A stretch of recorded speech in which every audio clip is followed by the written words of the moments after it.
Michael staying confident in her pitches, getting up early on Carlson after allowing the single to start the inning now.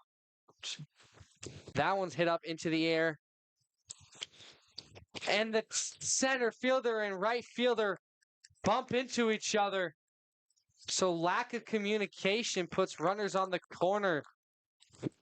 I want to apologize for the technical difficulties we're having with YouTube. Apparently, YouTube never started the stream, but the Warriors up 1-0 here in the top of the second. But Pella starting to get something going here. Runners on the corners, no one out after you mentioned the miscommunication out in right center. Yeah, just unfortunate error for Norwalk. You could tell that both the center fielder, Danny Peters, and Molly Harper in right field just weren't talking, weren't yelling at each other, or they were yelling at each other and nobody could back off because they were both looking in the air. And because of that, they just run into each other. And Molly Harper and Danny Peters, two of the most experienced outfielders for this Norwalk team. You don't see too many errors come from them. Just an unfortunate situation there. Warriors going to bring the infield in. Threat of a bunt here from Riley Parks. It's a strike on the first pitch as it is fouled off. Riley Parks, the twin sister of Avery Parks, the leadoff hitter. I believe 3-year starters for this team now in their junior year. That one on the outside corner. And it does eliminate the bunt, which is good if you are Norwalk, because you don't want to get in a suicide squeeze situation or anything to that sort.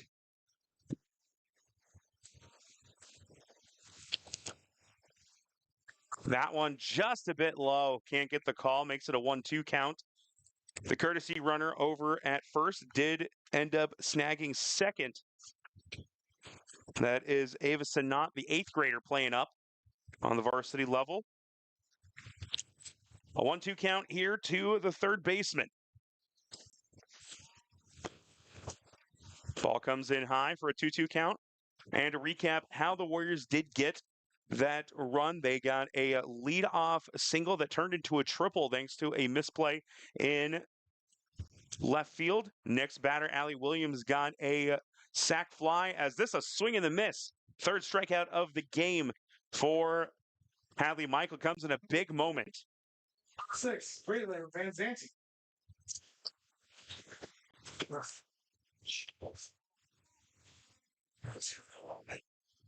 Yeah, officially this one, no. Still Michael saw a runner at third in the first inning, but stranded her there. That's a great pitch going inside and getting Braylon Van Zanti swinging. Van Zanti really just kind of tried to poke at it a little bit. Wasn't expecting it to come in as much, and then just try to like a savior of a swing. Kind of lunges out of that one. And again, a confident less swing, making it 0-2. We saw something similar for the leadoff hitter of the inning, Lennon Ecoff, and she ended up smacking a single over into left field. Back-to-back strikeouts come in a big moment. Hadley Michaels, cool as the other side of the pillow, as the late great Stuart Scott used to say. And that'll bring up Mallory DeShatis, trying to bring those runners home and give her team the lead. Already on the day, that's 37 pitches for Hadley Michael, and that was the first one where it was 1, 2, 3, and they were all strikes. 4 strike in a row. It seems like sometimes Hadley Michael seems to get better when the pressure's on. Yeah, it does seem like that, and especially now you have 2 runners in scoring position. And right down the middle for another strike. She's thrown 5 straight strikes already. Actually, I believe it's 6. It would be 6 because 3 straight strikes and then the strikeout to start the outs. So 6 straight. It's the first ball we've seen in a hot minute, it seems. This one comes in low. Good stop by Hook behind the plate. Hook, a very solid catcher for this Norwalk squad. Been a great crutch for them when they needed it to keep runners in and out of scoring. This one kind of dies off the bat. Michael, late reaction, but able to scoop it up. A little 1-3 ground out will end the inning. One hit, one error, but two left on for Pella as they strand two runners in scoring position. Warriors will be up with the 5, 6, 7 hitters when we come back. Harper, Hook, and Bordenero.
Molly Harper leading things off for the Warriors. Pops this one out into left field. Couple steps in, and that'll be the first out of the inning. Easy work for the left fielder. That is DeShatis out there. And Haley Hook will come to the plate. Blink and you'll miss it. Don't let your best moments disappear. Savvy's Perspective Photography captures the moments you'll want to hold on to forever. Find them on Facebook at Savvy's Perspective Photography or on Instagram at savvy's.perspective.photography. Based in Ankeny and serving the surrounding areas. New clients, use code SAVVY30 for 30% off your first session. That's SAVVY30. Savvy's Perspective Photography, sports, portraits, and beyond. A 1-1 count after this pitch comes low and inside to the Warriors catcher.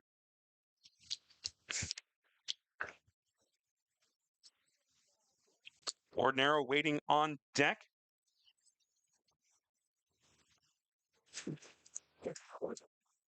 This spot in the order have seen their struggles as Hook hitting just 214 and Bordenero even lower than that at 170 as they look to try and raise those numbers. Hook fouls this one out of play, make it a 2-2 count.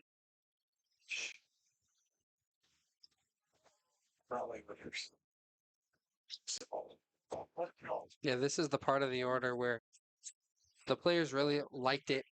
Swing at the ball. You see from this Norwalk squad, the first two and the last two hitters are very level-headed hitters, but this middle part of the order is very heavy swinging, and that can be a punishment or helpful, a blessing and a curse, as you would call it, because when you got the momentum on your side, it helps to have heavy hitting hitters as Haley Hook just gets nailed on the left side of her legs.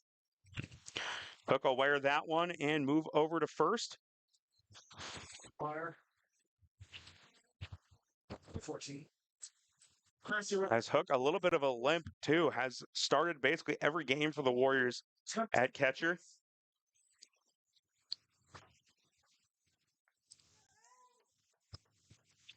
Grace Bordenero will come to the plate. And Braylon Erlmeyer will run over at first for Hook.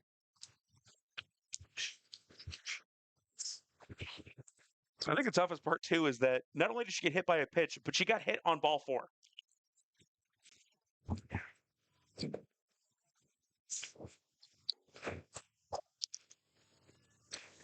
That one comes in as a strike. Bordenero playing first today, getting the start in the field and also in the lineup today. Erlmeyer now running over at first. As Bordenero swings through. Looks like rain's starting to come in a little bit here at Norwalk. Oh, sorry.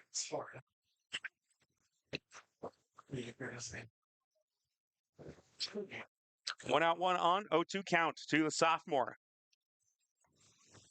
Ordinaro will foul that one off the screen. It's, yeah, right. Hey. Yes. Hey. Well, it's right. Yes, it's one word. Sure.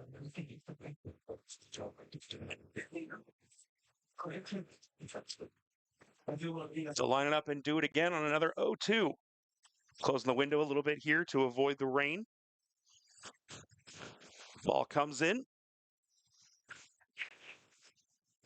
That'll make it a 1-2 count.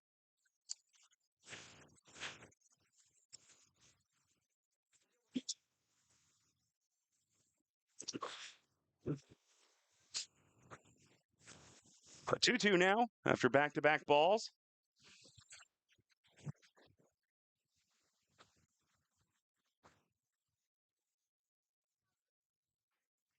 Erlmeyer running at first. Ordinaro at the plate. Leah Crick waiting on deck.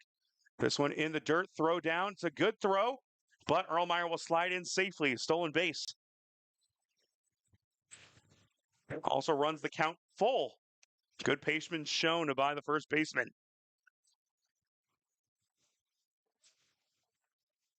Ordinary, not the typical person to really watch it. I was only walked.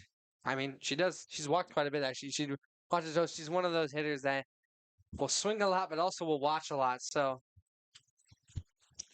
as she gets her 13th walk on balls of the season. And that'll be back-to-back walks after the one pitch, one out against Hook to start the inning. Leah Crick comes to the plate for her first at bat.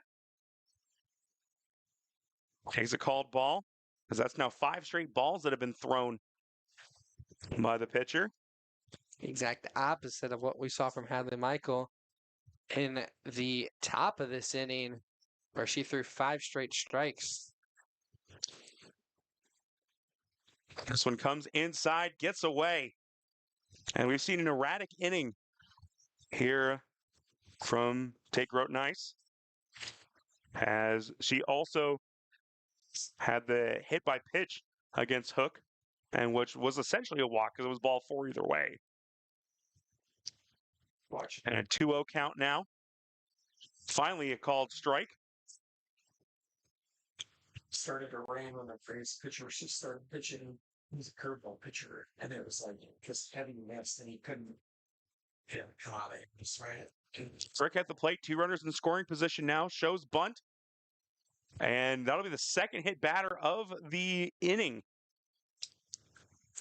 I think the Warriors would have preferred that she didn't get hit by the pitch, because that would have brought home a run. Yeah, instead it loads up the bases.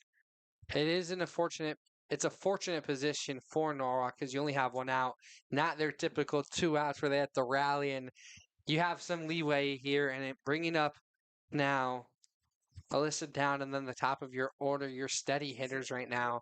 That's who you want to be hitting. It's just, how will Tay Grotenheis come out of this discussion with the head coach and the rest of the infield?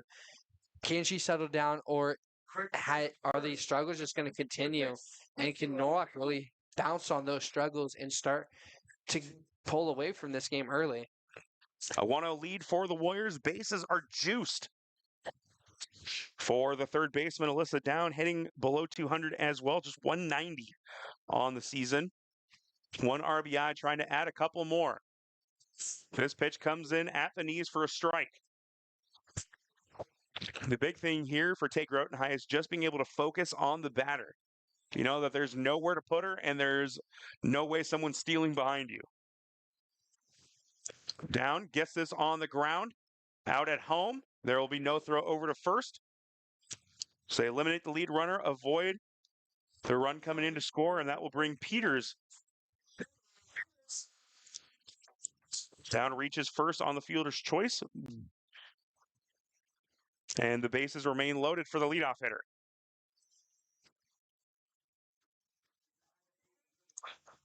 Takes a called strike to begin the at-bat.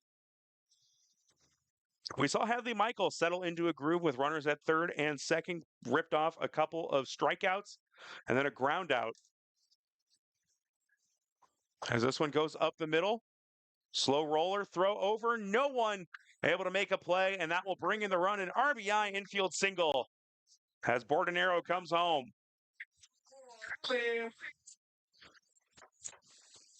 Peters reaches first and picks up the RBI. Warriors lead 2-0 now.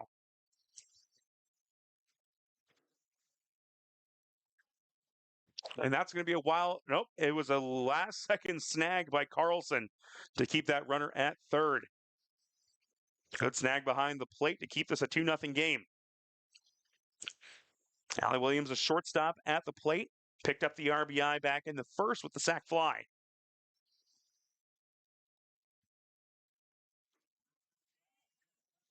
Pitch in the dirt makes it 2-0.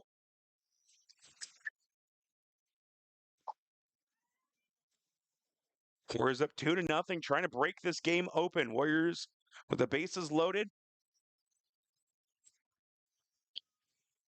One of the things though that Tigran has is trying to do to not let that happen, especially pitching to Allie Williams. She's really trying to find the outside edge, trying to open up the zone a little bit, and it just hasn't happened. We've seen the last two pitches go way outside. And that's going to be a 4-0 walk that'll bring in another run. And that's just not what you want to do. She kept trying to open up the zone on the outside and inside, and that time just went high. And she's really, I don't know if it's the rain or if it's just not being confident, but does not look like the ball's coming out of her hand in the way she wants to. And that's allowed for a lot of walks and a lot of pitches that haven't come down where she wants them to. That one, though, does find the outside edge. So maybe we'll see if she can keep opening up that edge a little bit. The experienced team captain and senior Katie Shekel, state tournament champion last year, tried to come and settle down their team's pitcher. 1-1 count as that one high and outside.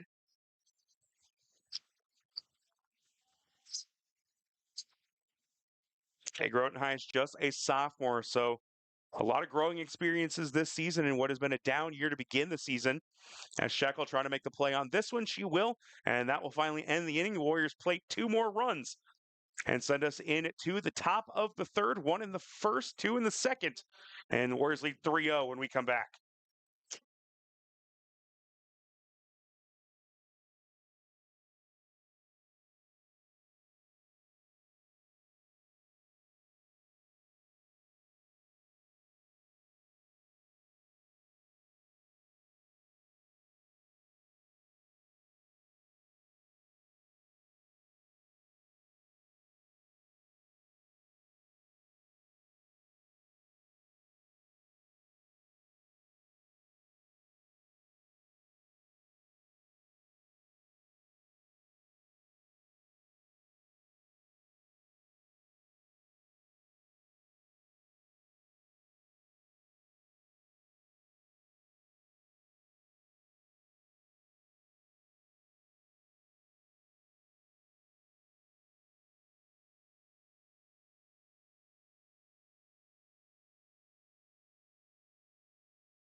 The Norwalk Athletic Booster Club exists solely for the purpose of supporting our middle and high school athletic programs. The Booster Club is a volunteer organization that raises funds through membership, sponsorships, and events to support and enhance Warrior athletics for all middle and high school student athletes. It's a fun way to be involved, meet other parents, and work together to provide supplemental resources for our Warriors. If you're a Warrior fan, consider joining the NABC. If you have some time to give, even better. Talk to Mr. Toby about volunteering, and as always, show up at the bleachers to support these Warriors. So top of the order with Avery Parks leading things off in the top of the third. Pella has been in some positions where they were looking like able to score in the first inning, had a runner on third, got stranded, and then in this last inning with no outs, had runners on third and eventually second, no outs. And then Hadley Michael just the locking of a century, 2 straight strikeouts, and then helped and assisted with the third putout. So with her back against the line, she was in her prime. Hadley Michael, not the typical dominating pitcher, but able to get a lot of swings and misses with some creativity on the mound. Does walk Parks here on straight pitches. Got to keep an eye on her on the base paths. Always a threat to jump out and swipe one. Now 7 stolen bases, leads her team on 9 attempts. So very consistent when it comes to her stolen bases. Took some off that one. Got a swing and a miss. First strike of the inning from the Warriors ace. That was a very nice changeup out of Michael. You mentioned just taking a little bit off. These batters have been looking and feeling the heat that Michael has brought, and that one and these last two just taking a little bit off, focusing more on consistency and finding the zone instead of trying to fire it in there. And both times has worked in her favor.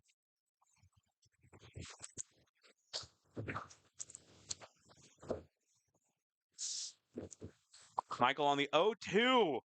Got her leaning, and that's the second time that Melvin has gone down. This time swinging, last time looking. That'll bring the senior, Katie Shekel, to the plate.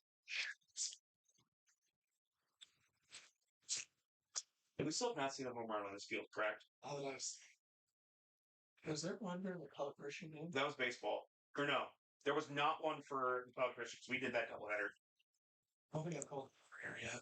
Shekel takes the first strike swinging. So 0-1 count for Hadley Michael in her third batter this inning.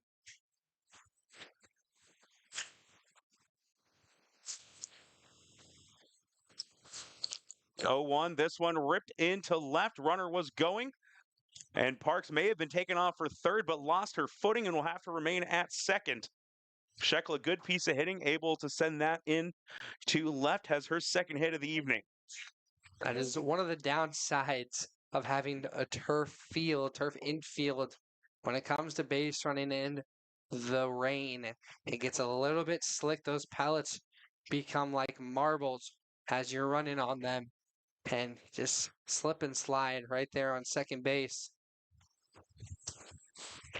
So 2 runners on, 1 out. This one ripped foul.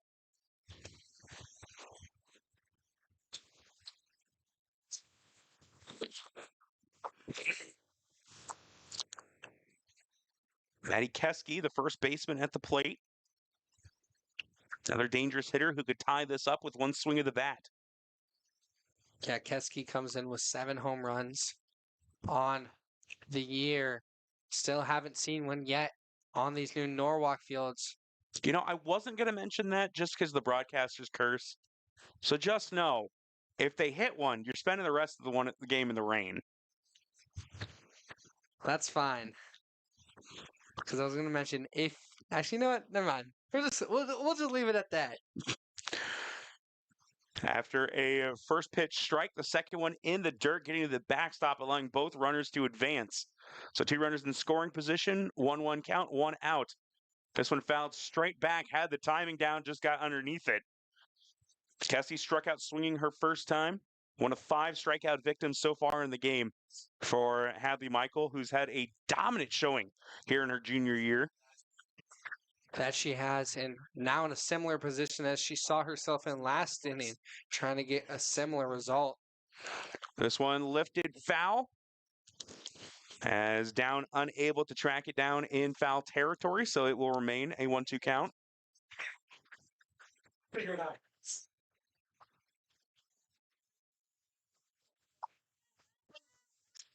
Podcast is up to tagline that says, like, oh, I'm going to butcher the line. Hadley Michael going to be playing at the next level, just a junior, and had multiple options in multiple sports. Going to be headed to Truman State in the fall of 2027. As this one, another foul ball. Keski continuing to battle. Got the starting second base job last year after the graduation of Grace Deemer in 2024 and never looked back. Has been able to play all over the field, second, short, third, and the team's ace pitcher this season as well. Yet another foul ball. Probably not. Pesky, a 377 hitter, does have 15 strikeouts, the second most on the team. But is a player that when she gets a hold of it can give it a ride. Trying to ring her up for the second time tonight. Michael, another 1-2 pitch. Tried going changeup, couldn't bring it down enough. And makes it 2-2.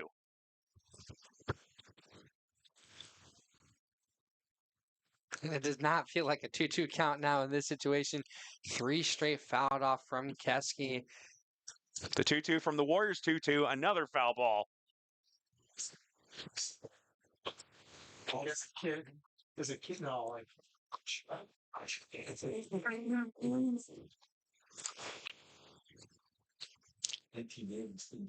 The 9th pitch coming in this exchange between Keski and Michael.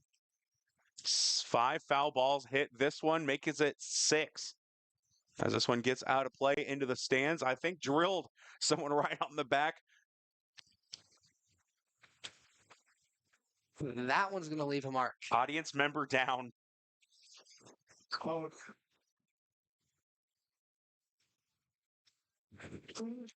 So they will line it up again.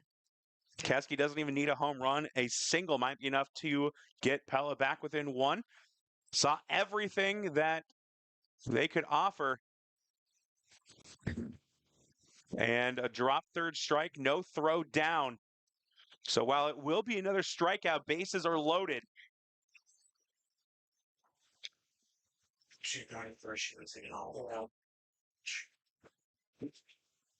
And Keski, the benefit of having that runner at third. If that had been a throw down to first, might have been able to get her, but probably brings that run in. It's a good bit of base running around the horn for this Dutch squad. Pitch comes in high, still only 1 out in the inning. that was not all. Lennon Ecoff, the hitter, takes a called ball in the first pitch.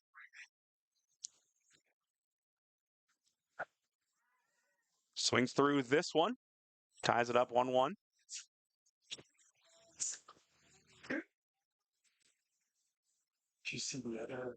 Ecoff, a 322 hitter this year with 10 RBIs in a big situation here in the top of the third. Gets ahead in the count 2-1 as this one high and outside.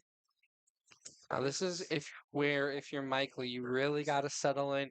Yes, you don't want to throw a pitch that's going to be prime position for Ecop, but you also don't want to go in a situation where you're walking in a batter.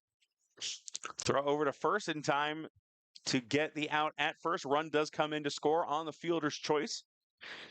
Good job by Ecop just to make sure that got on the ground before getting over to Banks. Picks up the RBI. As Parks comes in to score the first Pella run of the game. Shekel over to third, and now Keski at second. And that's where that drop third strike was a huge boost for Pella, as that would have been the third out otherwise. And now you wonder almost if you should have just taken the drop third strike now, because the run probably would have scored now no matter what. And you're still in a position where Pella Christian can score more. A 1-1 count. Yeah, but you never know how that at bat would have gone. Yeah. If we knew how to predict the future, life would be a lot less interesting. I knew you were going to say that, Tyler. As this one hit high and deep into right field, carrying foul, it is caught by Harper in right field. But a good boost put into that one by Carlson. Pella leaves the bases loaded, but they do chip away at the Warrior lead, bringing home 1 run. As a couple of hits and a couple more strikeouts for Hadley Michael, 2 in each inning so far. We'll go into the bottom of the third right after this.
Emma Banks leading things off for the Warriors. Everyone's at bat. You're like, just get for the inning. Took a pitch in the dirt that got to the backstop for the first ball of the at-bat. 3-1 lead for Norwalk here in the bottom of the third. Banks that extra base power. Could tell she wanted to swing away on that one, but watches it come in for a strike.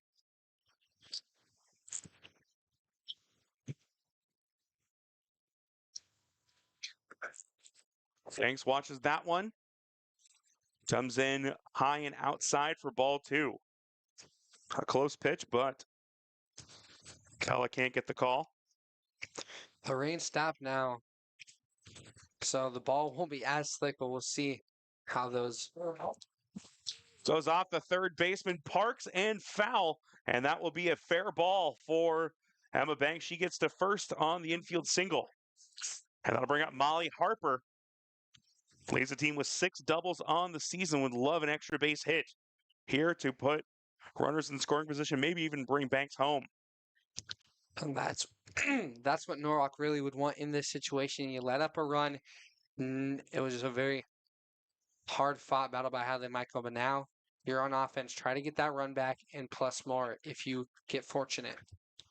Harper takes a called first strike. Might have my favorite swing on the team. We've seen her miss a home run just a couple of feet out there in right center.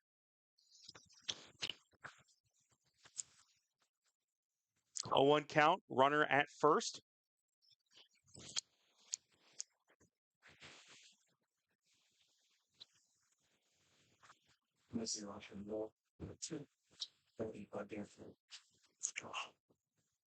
Harper, the everyday right fielder, hitting .283 this season.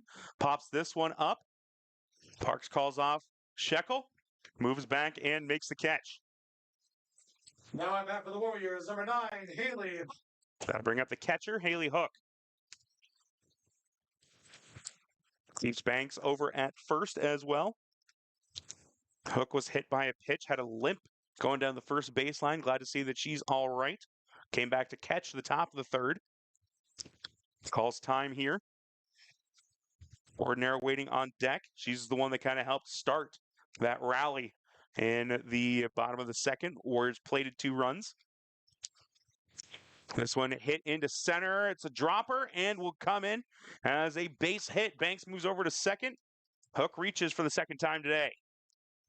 Really nice, just solid swing by Hook. Gets it into the center of the infield and then just it drops. Bring up the first baseman, Bordenero, as Ermeyer comes in to run over at first. Bordenero walked and scored a run her last time up.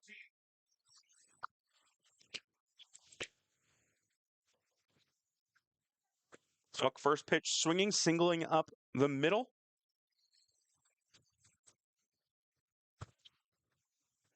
Bordenero takes this one high and inside to start the at-bat.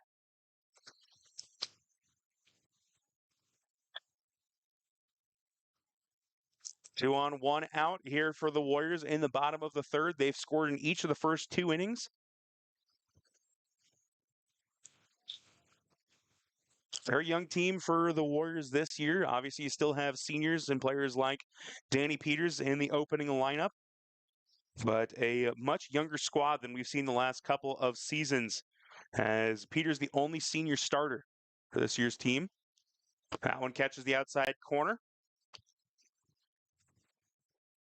Yeah, the 2 other seniors, Cambry Livingston hasn't played too much, has had a couple at bats, but really just a backup player. And then Lillian Garvey really playing a lot of pitcher.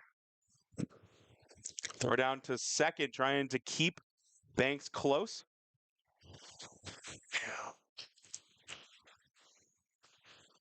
3-1 count now. As a walk would load the bases for Leah Crick, who was hit by a pitch her first time up. Bordenero swinging at this one, lifts it down that left field line.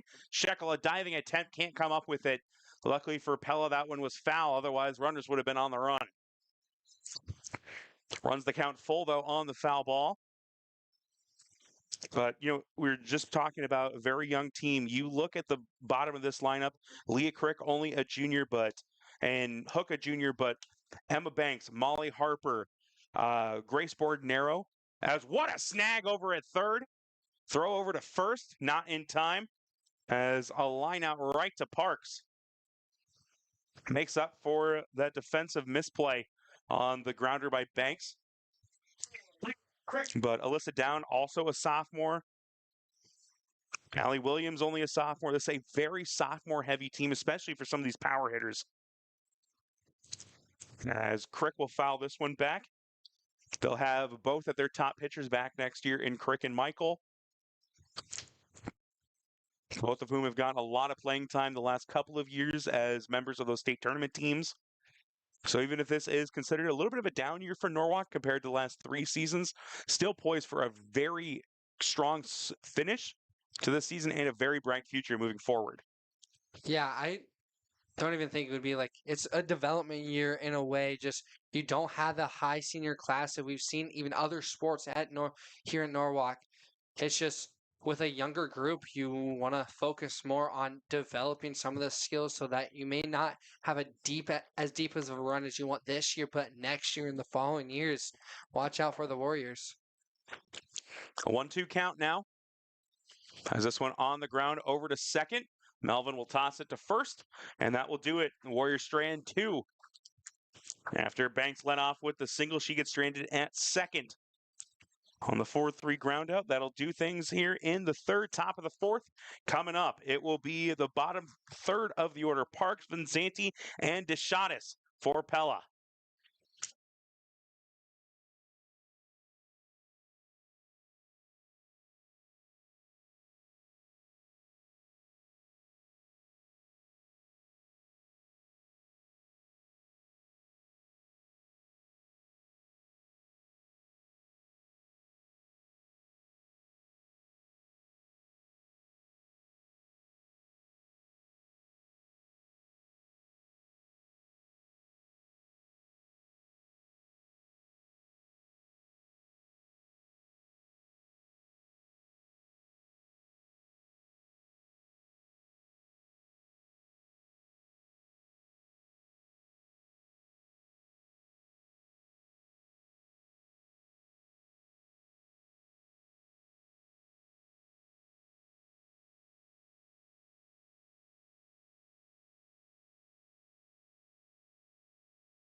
Riley Parks, the third baseman, leading things off. Started out last inning with a little bit of a defensive snafu, but a nice snag there on the rip by Bordenero. Kept those runners in place.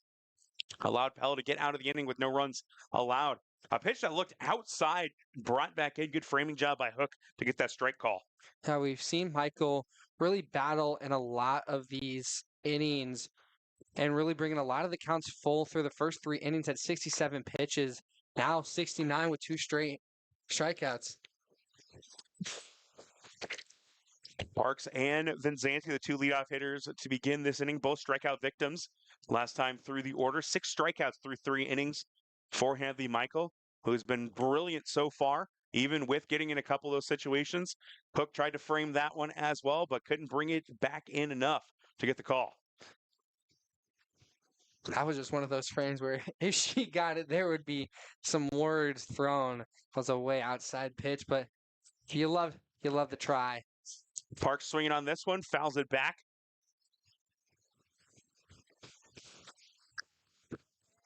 Now, you don't want to get in a situation like Michael did against Keski last inning, where it was 6 foul balls and back to back to back to back. Catches are looking. 7 strikeout of the game. Hadley Michael, have yourself a day so far. Second time Parks has gone down. She's the 3rd different player with 2 strikeouts today, joining Melvin and Keski.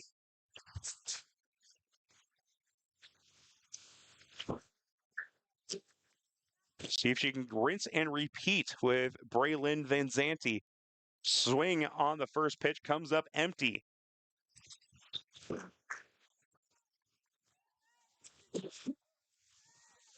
Is it it's full of that feeling that Makes it 0-2 on a foul ball. just that like instead of the game last week sweating chassis off or it's feeling pain.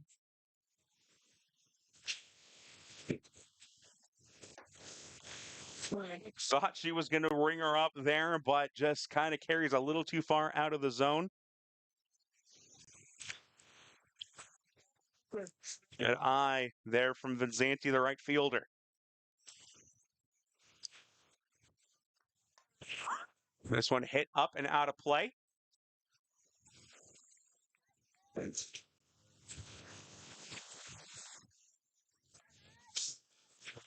Yeah. The number 9 hitter, Mallory DeShatis, waiting on deck. And Zanti hitting it .319 this year. Takes this one in the dirt. Warriors leading 3-1. Pella was able to chip in a little bit with a nice showing last inning. Now the right fielder facing a 2-2 count with one gone in the inning in the top of the fourth. This one hit up as Peters comes in to put the squeeze on it. And that'll bring up DeShatis, trying to avoid a 1-2-3 inning. You hear from inside the booth the yells from the crowd, talk, talk, talk. Yeah, in the first inning, I believe it was them running into each other, which allowed the one on base runner in the first inning. Now, getting back into the groove of things from this outfield, a very solid outfield, one of the better ones in this little Hawkeye conference. DeShatis swinging on the first pitch, fouls it straight back for strike one.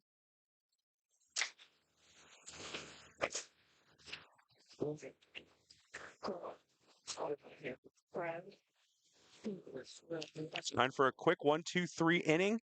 That one a little low, does not get the call.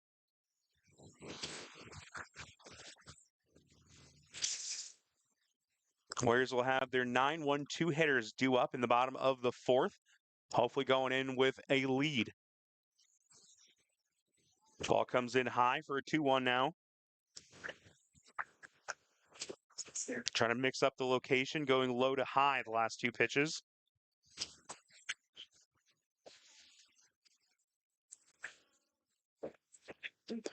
Fouled out of play, evens the count up 2-2.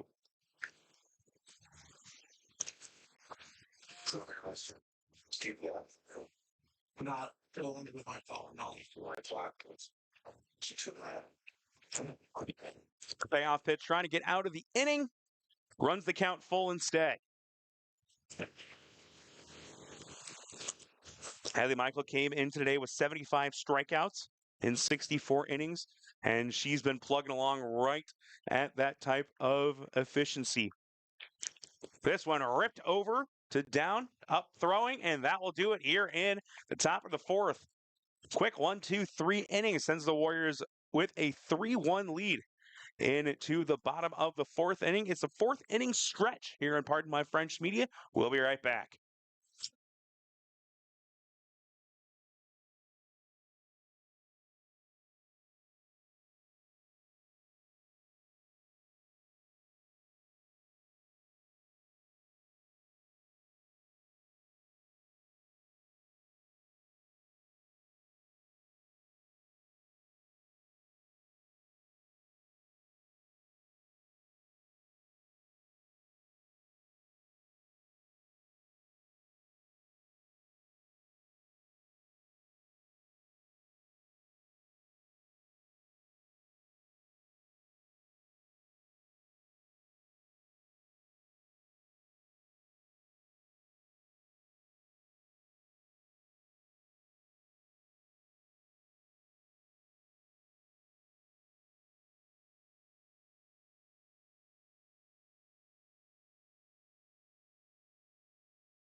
Third baseman Alyssa Down coming to the plate to begin this inning. Reached on a fielder's choice before being stranded at third her first time up. Through 3 innings, it's been 60 pitches to grow to nice. Has allowed 3 runs today. Those runs scored by Crick, Bordenero, and Peters so far in this one. Down swinging on the first pitch. This one ripped into the gap in left center. Good hustle by Parks to keep this to just a single. As that one had some smoke behind it out into the gap. Just good rip out of Down. Didn't try too much with it. Just drove right through. And a lot of gap between left field and center. Center playing very much in favor of the second base side on the second base and not really covering that center and just went right in. But yeah, you mentioned the speed from Parks made it so that it wasn't a double. Peters thought about showing bunt, pulled it back, takes this one low and outside for ball 1.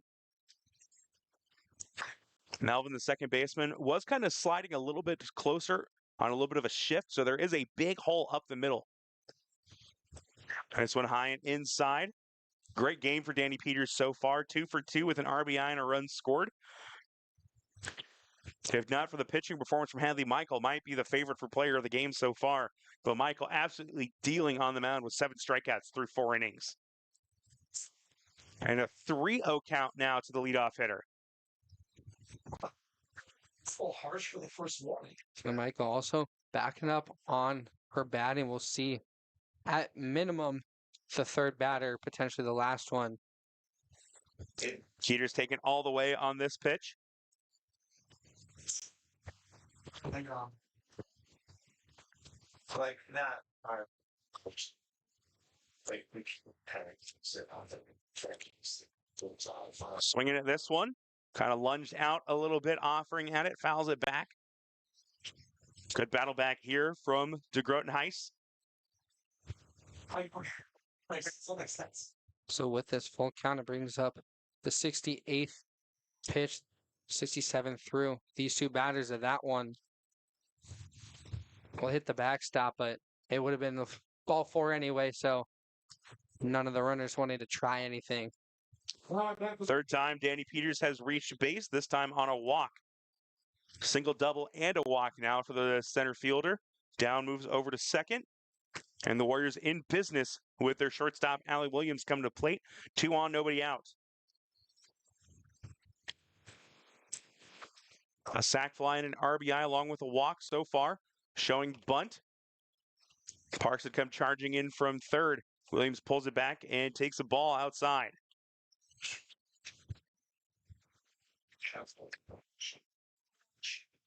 She's arguably her worst one, too. Yeah, arguably her worst one. So she played volleyball. Bunt laid down here by Williams, tossed over. It'll get the out at first on the sacrifice. Both runners advance. Puts down at third, and Peters at second with Hadley Michael coming to the plate.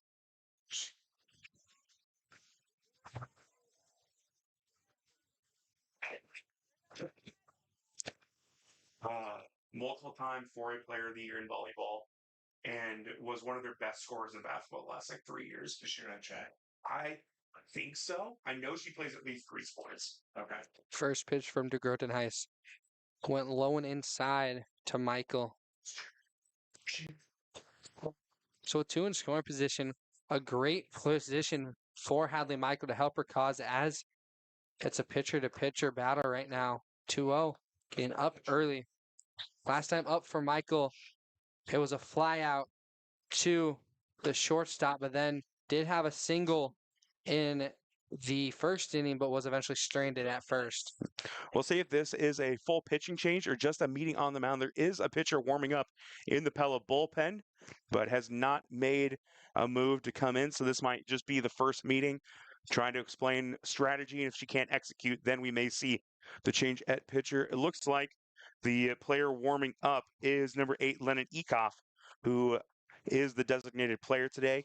expect we are probably going to see her in game 2. They'd hate to use her this early, but it'll probably be Ava Rowe more than likely in the second game then. An update from just across the road. It was a 6-2 victory in favor of Norwalk for baseball. And then Siemens, we mentioned player of the game for the Warriors, was able to rack up the W with the 6-inning pitches and leading throughout all of his pitching. Yeah, 6 innings with 8 strikeouts. Seeing Gem pitched on both fields so far today. Because even with a disadvantage here in this one, it's not like Tate Grotenheis has pitched poorly. As on the 3-0, Michael swinging, and she'll get an RBI ground out on the 6-3, but does bring down in for the run. So it does help out her own cause and also advances Peters over to third for Banks.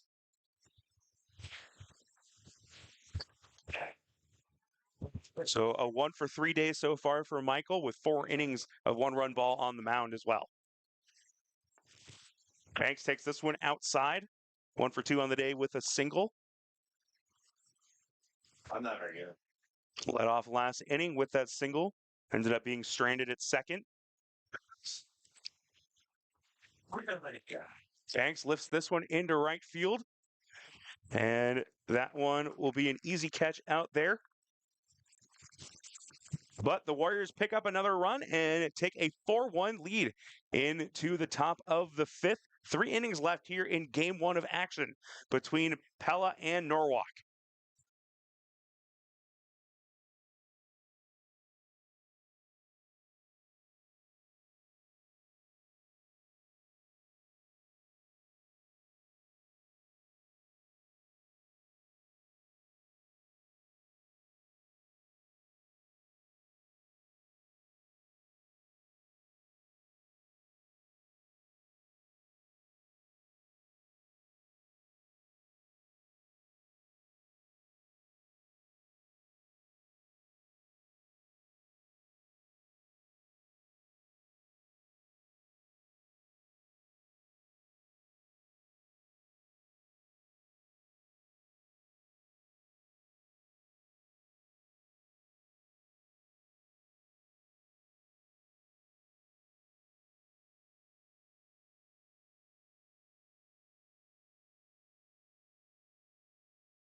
Top of the order coming up for Pella to lead off the 5th inning. Started with the center fielder, Avery Parks. Parks, the scorer of the lone run so far for the Dutch. Has this one ripped right at board and arrow. 1 pitch, 1 out. Can't ask for anything easier than that.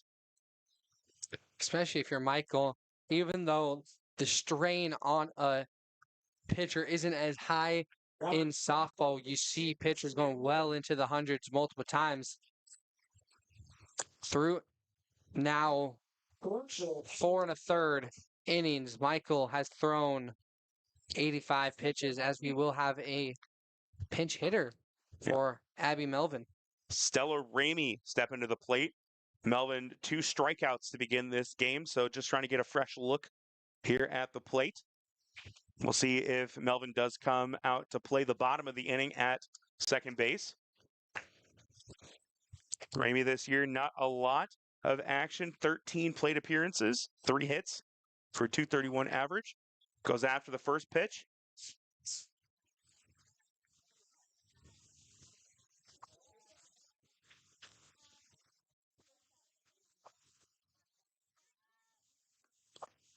Takes a called strike this time.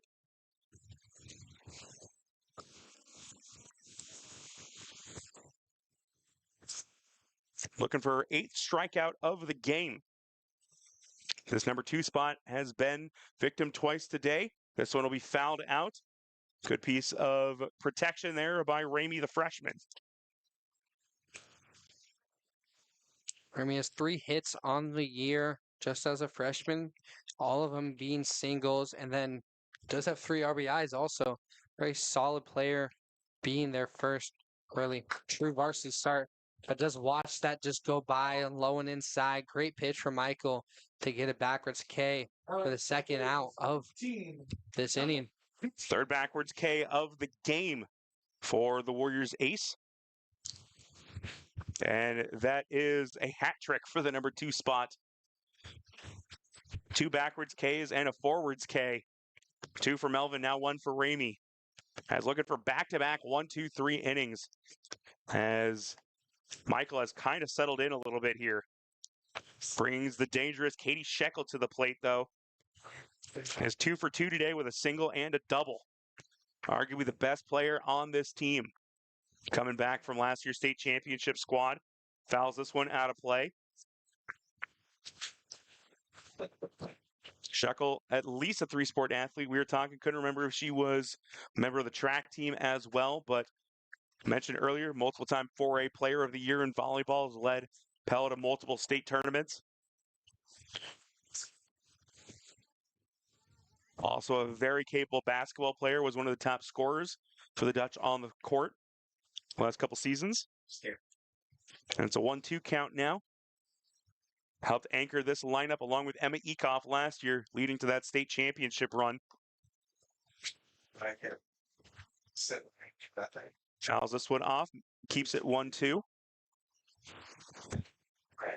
Arguably the toughest hitter to deal with in this lineup. Keski, we've talked about the power numbers, but there's just something about Katie Shekel at 424 average. Not something to sneeze at. But catchers are looking here. 2 strikeouts in the inning, 9 for the day. Hadley Michael. What a performance so far for Hadley Michael. Has gotten better as this game has gone on. Stands, stretch for a leg. 3 strikeouts in the last 2 innings. She is set down 8 straight going back to the third. We'll take a break, come back with the bottom of the 5th right after this.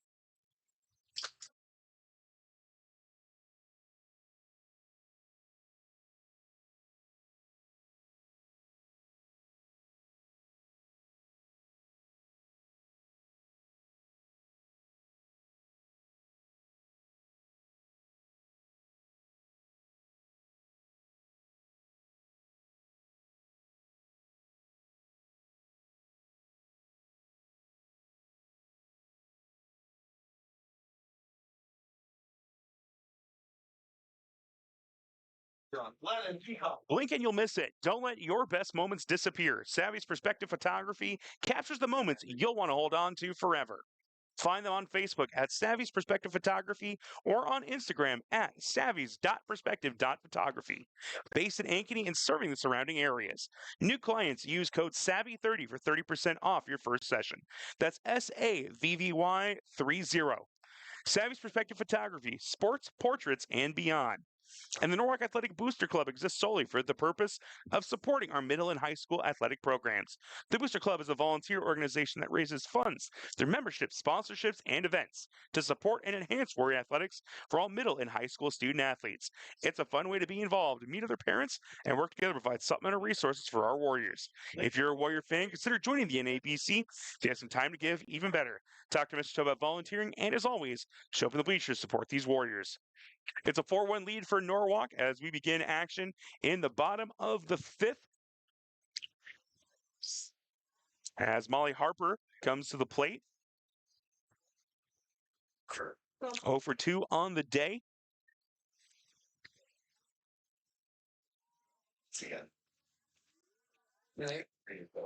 Is a pitching change for Pella. It's going to be number 8, Lennon Ekoff, the senior, coming in to pitch. This will be your 12th pitching, a 2-1 record, 1 save on the year. Has allowed 32 hits, 18 runs, 12 of them being earned, and only 6 strikeouts, a 4.58 ERA. Getting down in the count early. It's 3-0 against Molly Harper. We saw Michael swinging 3-0. Harper this time will take it all the way.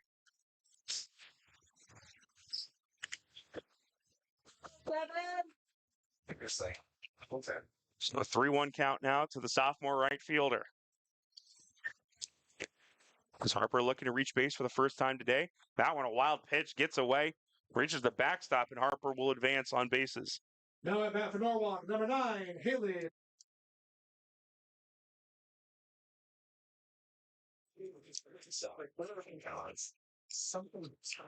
Haley Hook will come to the plate now. Singled her last time up before being stranded over at first.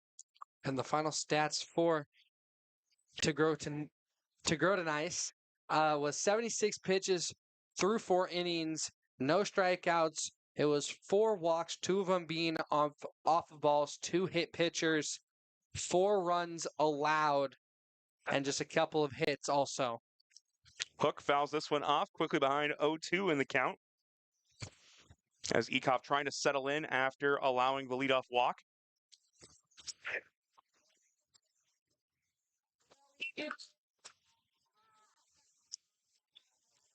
Hook has reached base twice, once on a single, once on a hit by pitch. Waited back on that one, but got underneath it a little bit and fouled it straight back. A good curveball that did not fool the Warriors catcher. Chris Bordnero waiting on deck. As this one hit high into right field. That one is caught. Melvin did come back into play second base after being pitch hit for. Bordnero comes to the plate. Flew out or lined out to third base last time up, trying to go opposite field down the line.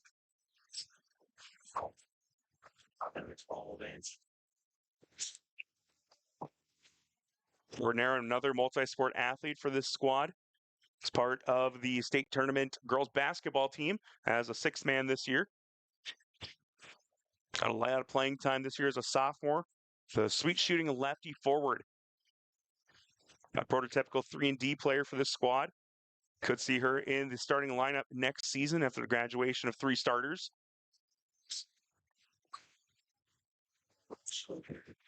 Team hopes to have Peyton Travis back healthy after a torn ACL. This season knocked her out for her entire junior season. Bordnero shows bunt, pulls it back, and takes the ball upstairs.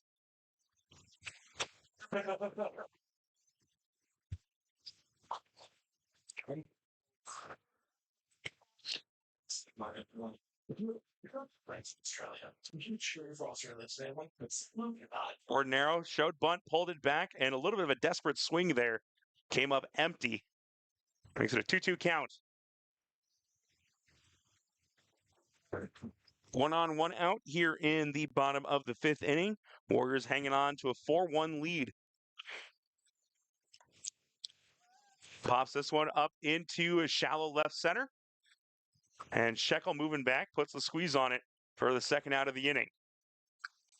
That'll bring Leah Crick to the plate.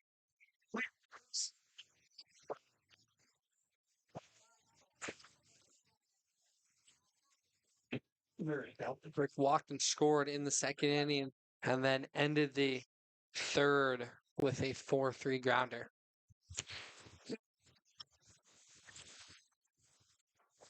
Survey is of catching behind the plate by Carlson, able to snag that one and throw down, trying to keep Harper close. Harper does have 3 steals on the year, so is a threat to potentially take off. Crick gets this one on the ground. Shekel up throwing over to first. Good toss to her battery mate, and that will do it here in the inning. Warriors strand 1. No hits, no runs, no errors, and we go into the top of the 6th. It is the middle of the order, 4, 5, 6 when we come back.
Cleanup hitter Maddie Keski leading things off here. 9 strikeouts on the day for the Warriors ace. Hadley Michael, who's had herself quite an evening. Pumps in a fastball there to begin this at bat.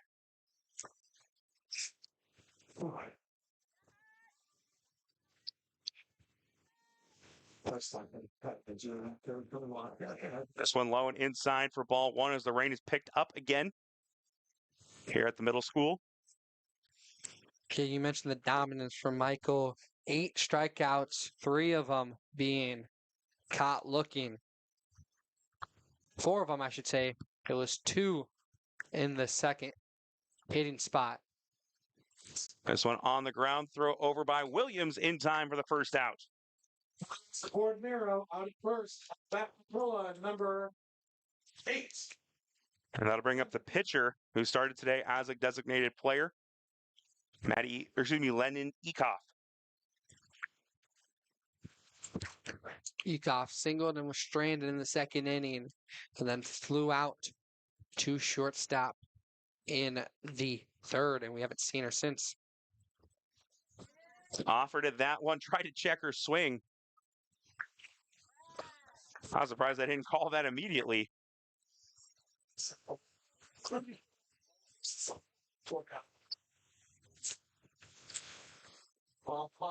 Michael looking for her 10th straight batter set down. Called strike on the inside corner. And now she's looking for strikeout number 10 for the game.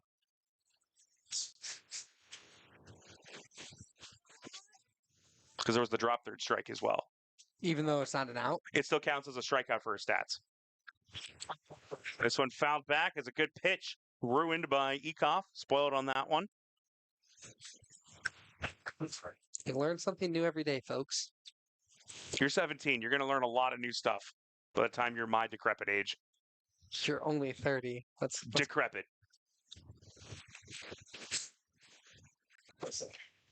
That one comes in low. Couldn't get her to chase.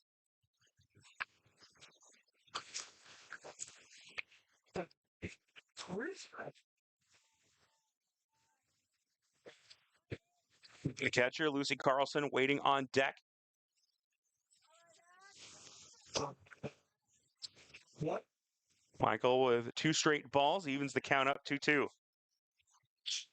And that is pitch 102, so well over the century mark now for Michael. That one at the knees. There's strikeout number 10 and another backwards K. With the strikeout. Pella's been almost too patient in this game. Just as many strikeout swingings as she has backwards strikeouts looking, and that's not something you see every day. You see a lot of pitchers who will have a lot of strikeouts swinging, but to have them just being so deceiving to get him looking so many times just shows how good of a pitcher Michael is. And Michael, only a junior, so another year just to continue to heighten her craft. A D2 Truman State commit. We'll see her mentioned earlier on the volleyball court come this fall. Her and Ellie Hatlovic, the dangerous combo. They're the setter to outside hitter. Hatlovic, a couple record-breaking seasons in her first 2 years with the Warriors, committed to Michigan State yesterday for volleyball. Also a star track runner for the Warriors. 1-1 count. This one can't get the call.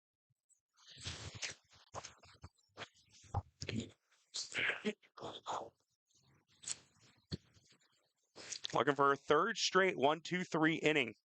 Carlson, her last at bat, gave one a ride out into right field, but Harper was able to scoop it up. This one popped up, kind of dies up in the rain, and put away by Banks. So the F4 will mark 11 straight retired by Hadley Michael and 3 straight 1-2-3 innings. Could be the last opportunity for the Warriors to pad their lead going into the top of the 7th. It's 9-1-2 when we come back.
First pitch called strike to the Norwalk third baseman, Alyssa Down, who's had a pretty solid game.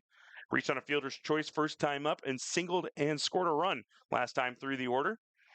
Danny Peters waiting on deck. Down, fouls that one off. First strike two.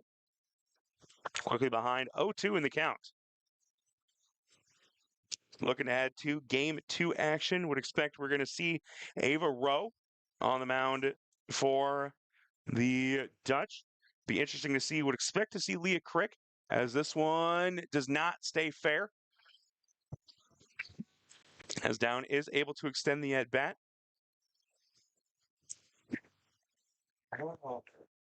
Expect to see Crick, but potentially Garvey or Williams, who's come in a couple of times, but very rare. Their main second or first starter, their rotation is mainly Michael and Garvey. Michael and Crick. Those two have combined to start 18 games this year. Is they're going to say that one went foul? I thought it was deflected. So Down, a couple of them on each side of the field that have just gone foul. You were just. I thought that one went off the glove of number one right there.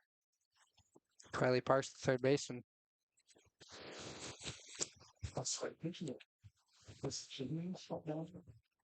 Passed out. Eats off her first inning of work. Last inning. Picks up her first strikeout here on the number 9 hitter. First strikeout of the day for the Dutch. And Danny Peters, who's had herself quite a day, comes to the plate. Talked before that she would probably be our player of the game if not for the dominance of Hadley Michael in the circle today. Peters, 2 for 2 on the day, has also reached on a walk, has a run and an RBI.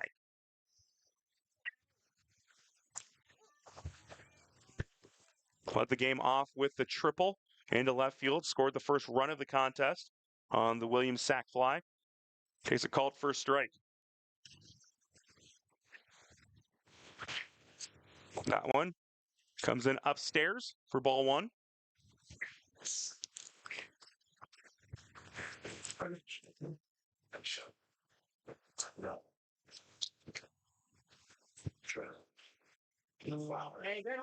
Thought about it, but pulls the swing back. Runs outside for ball two. Bottom of the 6th inning, Warriors 4 runs on the board, 1 up there for Pella. The Warriors plated 1 in the first, 2 in the second, and 1 in the third. This one goes opposite field, but out of play for the senior. Evens the count up 2-2 as Ecoff will go after back-to-back strikeouts.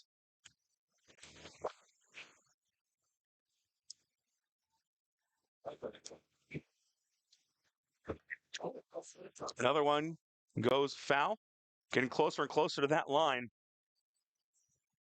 That's the last thing the Dutch want is allow her some potential opposite field opportunity for an extra base hit. Yeah, we saw the speed in the first inning. We've seen it the rest of the game, especially even out at center field. It's very helpful for this Norwalk team. Rips that one into center, lands in front of Parks out there, and that'll be a 1-out single. Reaches base for the 4th time today. A great day of hitting for the Warriors senior center fielder. That'll bring Allie Williams back to the plate. Drove in that first run back in the first. Now looking for an opportunity with a runner over at first. See if they go back to the sacrifice as she had last time as well.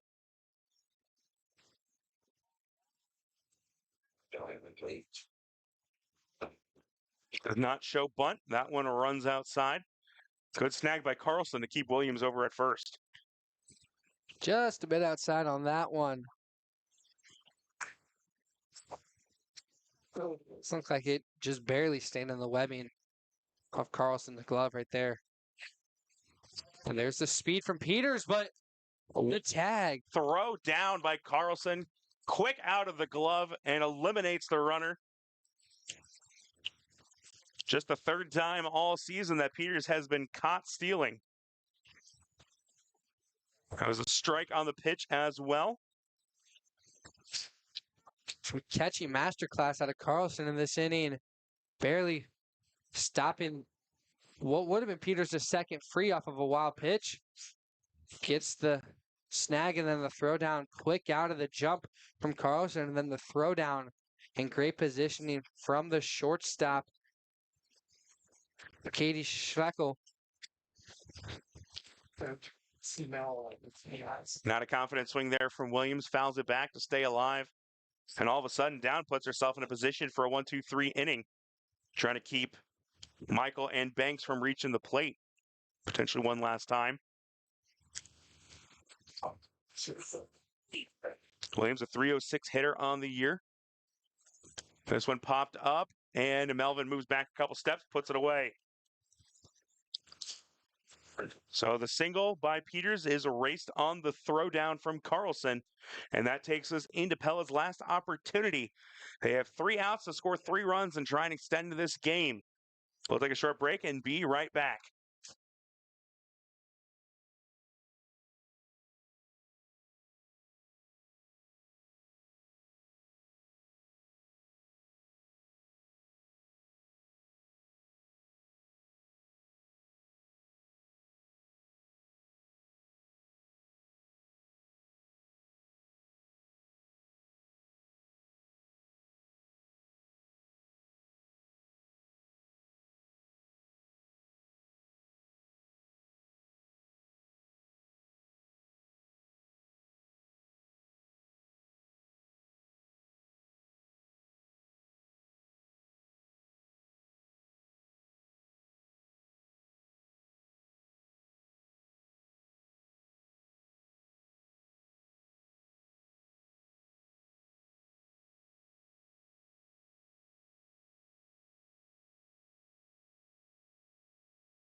Be a pinch hitter for Riley Parks here to lead off the top of the 7th, as the 8th grader Alexis Plima will come to the plate.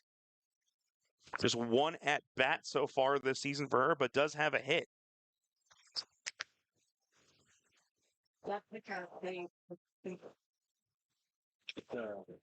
It's come out as a courtesy runner a couple times, 3 runs scored, her 6th appearance of the season.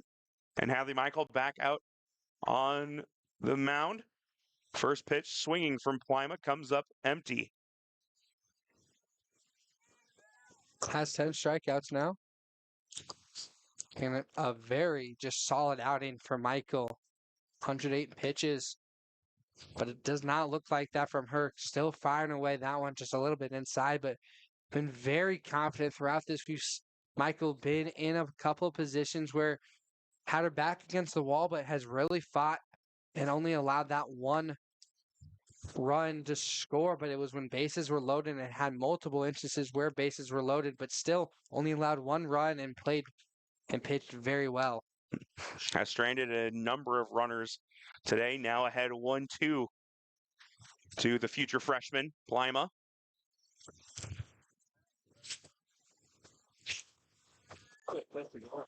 Ball goes up and outside for a 2-2 count. Braylon Vinzanti waiting on deck. And if her or DeShatis can reach, would bring the top of the order. Strikeout at the knees, 6th time there's been a backwards K today. Heather Michael with the strikeout. Now at bat for Pella. And now she has more strikeouts looking than she does strikeouts swinging. Just shows you how good Michael is with just her different pitches, able to go off speed very well, just as well as she is to go with her fastballs, and able to throw those around like it's nothing and really confuses a batter. Vinzanti swings through the first pitch. 11 strikeouts on the game, 86 for the season for the junior. Holding opponents to a 171 average on the year coming into today. And I think we're going to see that number drop a little bit after today's performance. Looking to go the distance like Hercules before her. Looking to pull off the complete game.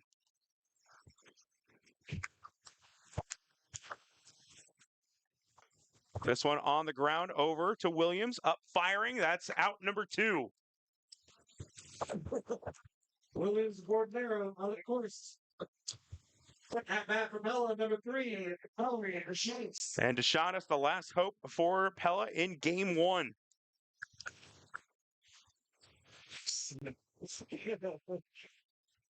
DeShanis 0 for 2 today with a pair of groundouts. Is hitting 300 on the season. Coming into today with 50 at bats. Takes a pitch upstairs for ball 1. Reminder, we will have a little bit of a break in between game 1 and 2, but we will stay right here on the same broadcast leading into the second half of the doubleheader. This one fouled up and out of play for strike 1.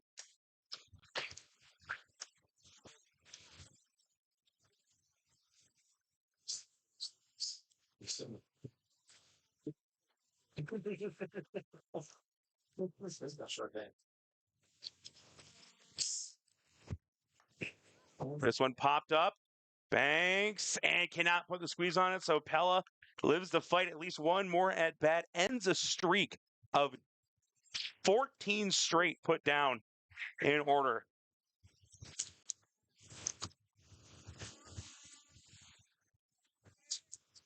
The last batter to reach base was Matty Keski, and that was on a drop third strike back in the third inning. And We've mentioned it time and time again. I guess I have. Just the dominance of Michael all game. that one runs a bit outside for ball 1 to the leadoff hitter, Parks.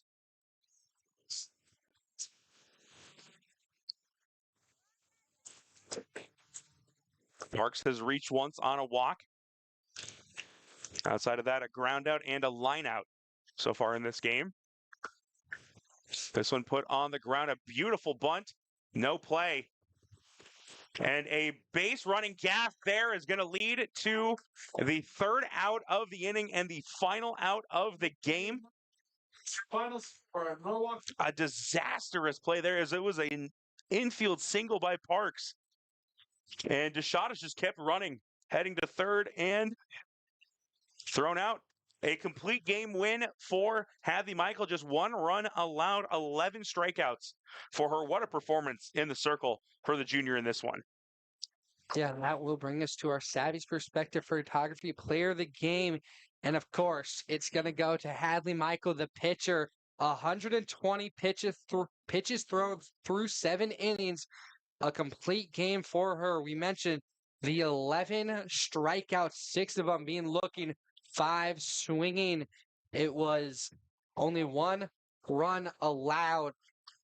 And then also on the bat, had a very solid night batting. 1 for 3, a single, and an RBI grounder in the 4th inning. So your Savvy's Perspective Photography Player of the Game, Hadley Michael, the junior, in Game 1, as the Norwalk Warriors take a 4-1 victory against Pella in Game 1. Yeah, just 1 walk in the game as well. Just looking through some of the final stats. I believe 5 hits allowed. 6.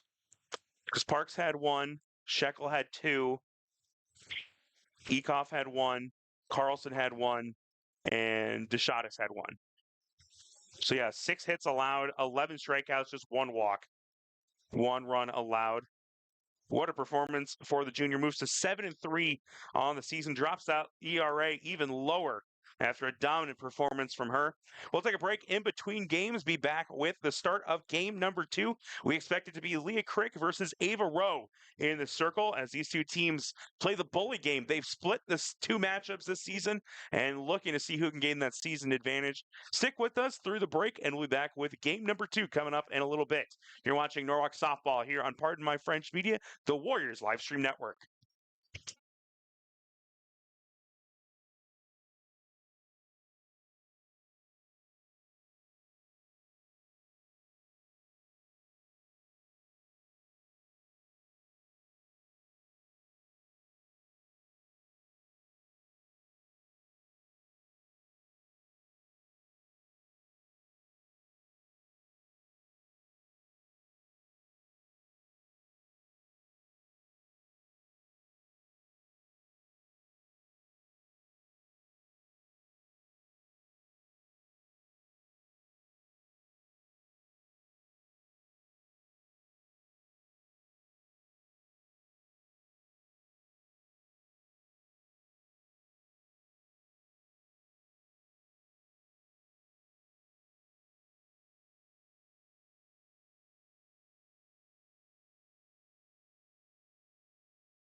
Back in Norwalk, I'm part of my French media. We are set and ready for game 2.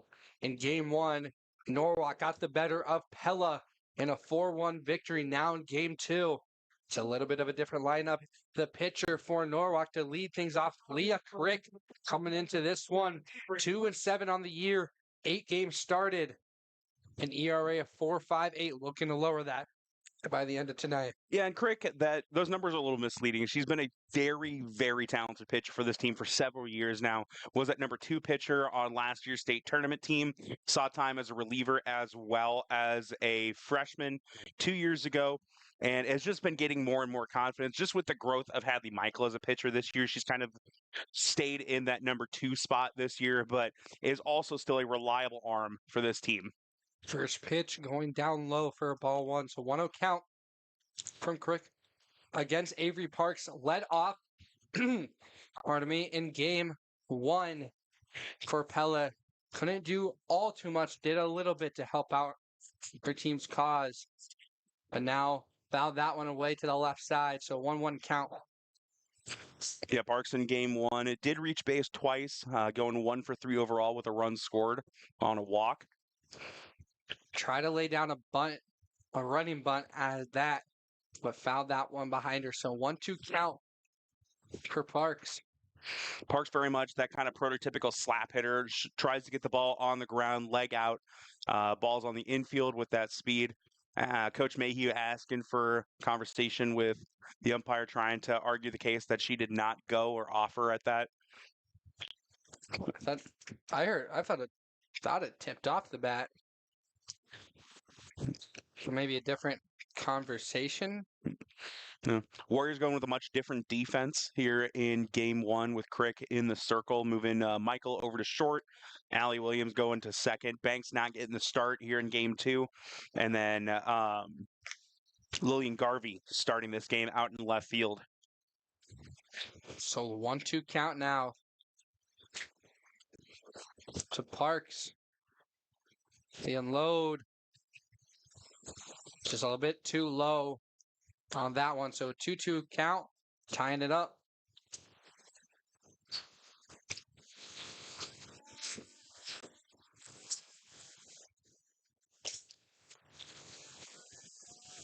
That one stays low and outside, so pulls up the count 3-2 on Avery Parks.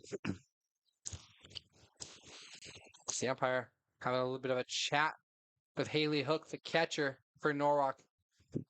Hook got hit by a pitch in game 1, had a little bit of a limp for a bit, but was able to get right back out there on the field and didn't seem to have any lasting effects from it. But a wild game pitched in game 1 from to Groton Heiss. That one goes outside.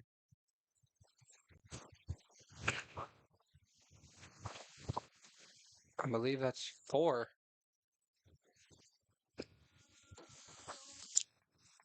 And it is. Yeah, a little bit of a delay in the call, but yeah, that is correct. And it looks like it'll be Abby Melvin hitting second. So Abigail Melvin is our second batter. Came in for a moment to pinch run in last game, I believe, right? Or... No, Melvin started at second in the first game. Did not have a great performance at the plate. 2 strikeouts, 1 looking. Got pitch hit for later in the game that led to another strikeout. That's what it was. I knew there was a pinch involved with Melvin. So an 0-1 count early on Melvin. That one hit into center. Just over the glove of the second baseman, Allie Williams. Pardon me, moved from short to second from game 1 to game 2. And after that hit, it puts one runner in scoring position and another on first. Yeah, an opportunity here early on for Pella. Katie Shekel, arguably the most dangerous hitter in this lineup, and she's going to be getting an opportunity early. Had a very good first game and carries that senior experience. And that one ripped. Gone! Home run! First home run on the new field. Katie Shekel, her 8th long ball of the season. What a way to start for Pella. 3-1 shot from Shekel as she gets lifted up into the air by her teammates. Opens this game wide up Now at bat number 2, Maddie Piskin. in favor of the Little Dutch. It's a 3-0 lead now for Pella with no outs. Pella, I don't think could have asked for a better start to this game. Get the leadoff walk. Single moves the runners. And now Katie Shekel, first pitch swinging, goes after it and launches it. And it doesn't get any easier with Keski coming to the plate. Another very powerful hitter with 7 home runs. Now going to look to try and even things up with Shekel with the team lead. Addison Keski, the other batter, as you mentioned, with a bunch of home runs. She has 7. As that one from Shekel puts her in the team lead. So the first 2 were not in the zone. That third pitch to Keski finds it, so a 2-1 count.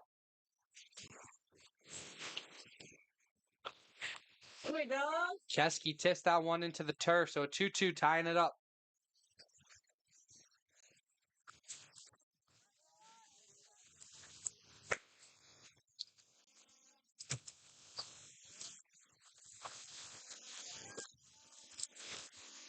See if Crick can kind of bounce back from that home run. That one just outside on the edge. The home crowd thought that one found its way in, but just a bit outside. 3-2 count now. This one fouled away into foul territory.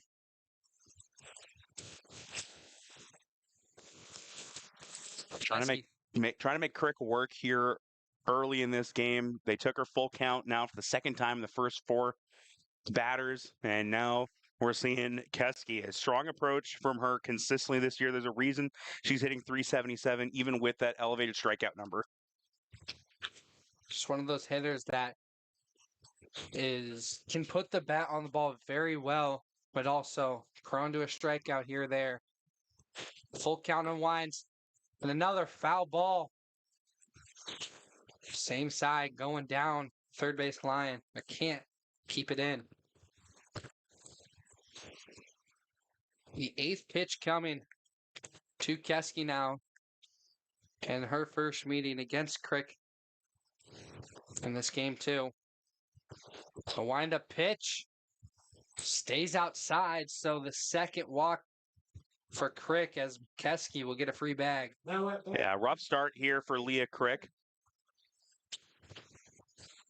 Has 2 walks, a hit, and a home run given up.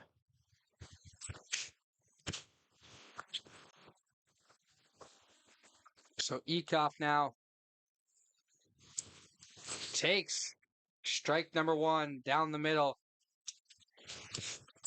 It is Lennon Ekoff, number 8, up to bat. Ekoff came in relief in the circle during game 1. Pitched pretty well, only gave up 1 run in about 3 innings of work. That one just a bit inside on Ekoff. So it's a 1-1 count with a runner on at Keski. And I think Crick really needs to get an out, pump in some strikes, and really try to build his confidence up after a pretty rough start in this one. Who's a junior, one of the upperclassmen on this team. They're going to look to her to kind of try and settle the nerves a little bit early on. Trying to shake off the first inning rust. 2-1 count puts it tied. So 2-2 as Ekoff just watches that one go by. Yeah, I think at this point, they're going to make her throw a strike or 2 before they're going to go after it. Try to be a little bit more patient and make Crick work. 2-2 count. Up and in. So full count now as Ekoff has yet to swing the bat. Yeah, that bat not leaving her shoulder is showing how they're trying to take a patient approach. The only one that swung really on that first pitch was Shekel, and she took that one about 250 feet straight dead center. And that one goes outside for another walk. And head coach going to have a chat with his pitcher. Yeah, Coach Livingston not liking what he has seen so far. Just trying to give a good conversation here. Carlson coming to the plate, 2 runners on, and now one in scoring position as part of that as well. Still no one out in the inning. Already the 6th batter we've seen come to the plate. Need to start figuring out, and I think they might actually be pulling a pitcher or at least making a defensive change. Looks like Lillian Garvey just went back into the dugout. She's been kind of that number 3 pitcher for a lot of this season. So I think they are probably going to bring Garvey in and probably move Crick out to left field.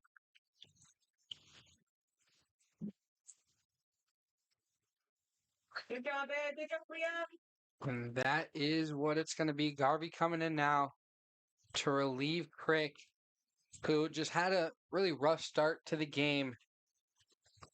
3 walks now. Started with a walk with a single from Melvin, and then Shekel finished the job to get a 3-1 shot straight center.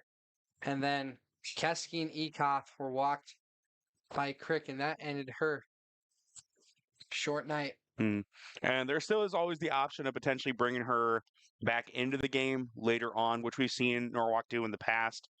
But yeah, right now is on the hook for the 2 runners on. Garvey coming in. This is her 9th appearance on the year, 2-1 record with a 6.05 ERA, 16 strikeouts in 22 innings.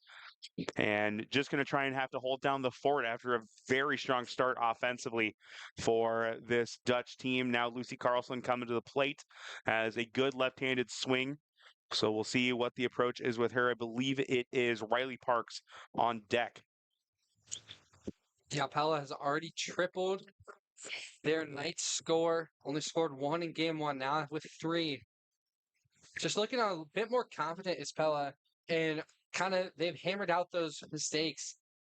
In game 1, they were really ready to swing it as much as they could, but now in this one, just stayed more level watching it, and that's been apparent.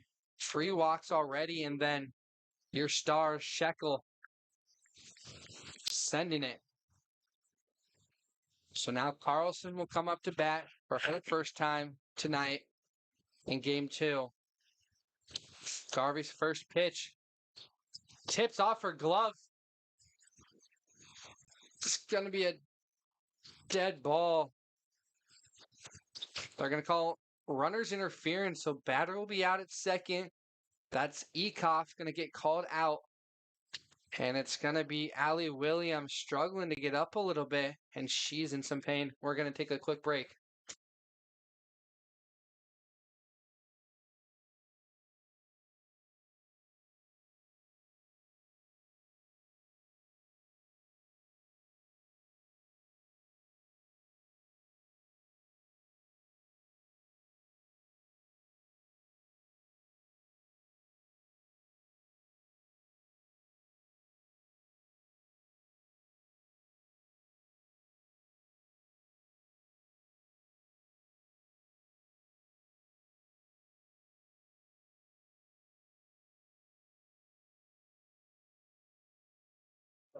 So everybody's all upstanding now, and it's going to be the other Parks now,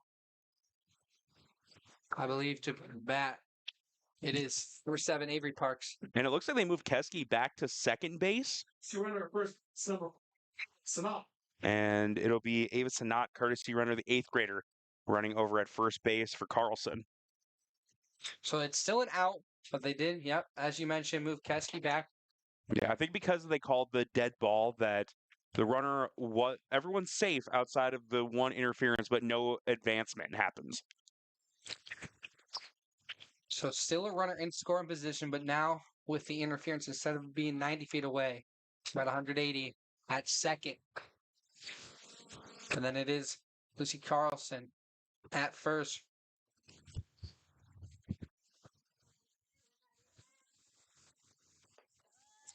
Parks watches the first one high. And I think that's a big development for the Warriors, getting that out. Already down 3-0. We know their offense could come out and get those runs back, but you got to try and limit the damage here. That one tipped and fouled away. So a 1-1 count to Parks. Parks, a big strikeout victim, has 23 of them this year, only hitting 217.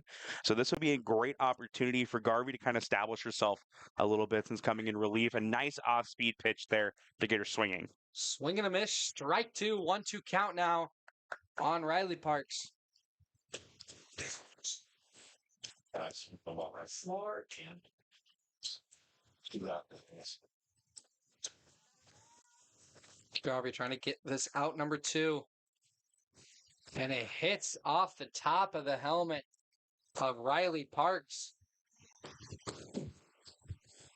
So it makes a bases loaded now Now at bat for Pella, number 6. with Braylon Van Zanti up to bat. Yeah, Van Zanti 0 for 3 in game 1, including a strikeout. She actually got the trifecta, a strikeout, flyout, and ground out. And they're just hoping that she picks up an out with no RBIs of any kind. Here, infield playing aggressively in, especially on the left side, and she came out swinging on that first pitch, not showing bunt at all. Van Zanti not trying to do a suicide squeeze or anything like that, trying to force the play at home. She wants to get some earned runs and some extra ones at that. So the 0-1 count now. What a snag by Hook to keep that one in front.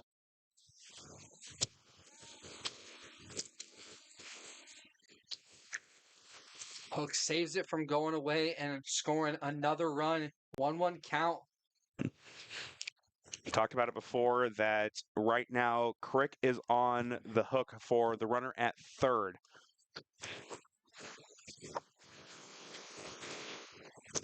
Good hustle by Hook, has struggling with the command a little bit. Still some wet conditions. The rain has kind of held off a little bit since the second game started, but still tough conditions to come in without a warm-up opportunity in the bullpen. Coach Livingston now wanted to have a chat with the umpire as Hook will talk to Garvey.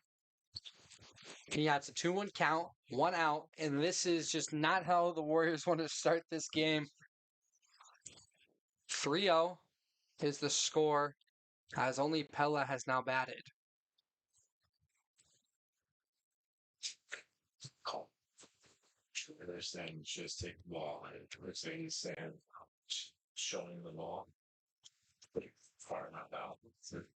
If you are Garvey, what do you want to see in this position with a 2-1 count, bases loaded? I mean, obviously you're trying to avoid giving them something to hit, but right now you're behind in the count.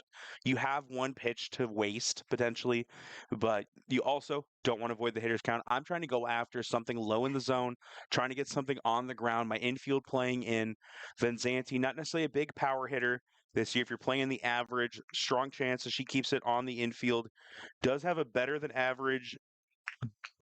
higher than expected average from someone in the 8-hole hitting over 300 this season. As both the outfield and infield going to chat now as well. Except Leah Crick. No one's chatting with Leah. Someone go say hi to her. As the Warriors in a rough spot here, the 3-0 shot. And we've seen it in so many games that, especially when you don't have that big home run offense like Norwalk did in the past, a big shot like that can really deflate a team when it hasn't happened. And obviously, you hate giving up the first home run on the new field to one of your arch rivals as well. Especially Katie Shekel, who's just been burning the Warriors in sports for so many years now. Feels like she's been around forever. So Vanzanti will step back into the box at 2-1 count as Garvey returns to the circle in a heavy shift from the infield. All positions playing in, trying to watch the bunt potential from Vanzanti. But if her first pitch says anything, she doesn't want to do that. She was swinging. That one hit. Gets the out at first, but the sacrifice works as Madison Keski will come in to score. Yeah, and that one will be attributed to Crick. So she'll be charged with all 4 earned runs here in the first inning. Warriors do pick up an out in the process, which honestly, you're okay, I think, trading a run for an out. A 3-run deficit and a 4-run deficit aren't a huge difference. But And that one's going to be up and scoring is Sanat coming in. She was pinch running for Carlson. Snot will come in. So 5-0 now after the wild pitch. Scores a runner and moves Parks to third.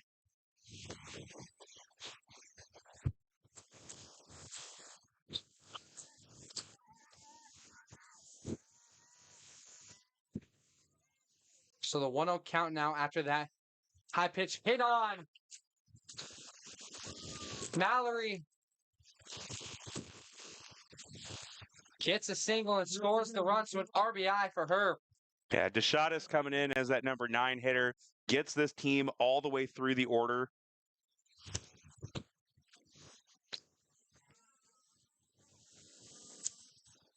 Picks up a big RBI in the process. So Deshadas first. It's a 6-0 run, and it's now the 2-out rally for the Little Dutch. Deshadas runs and will slide in to second as she gets put into scoring position after the wild pitch.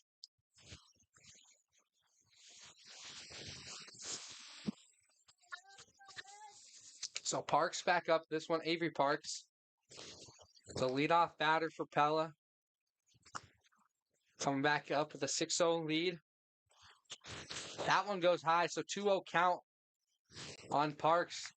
And her first at bat of this inning, she walked and was hit in off of the home run from Shekel.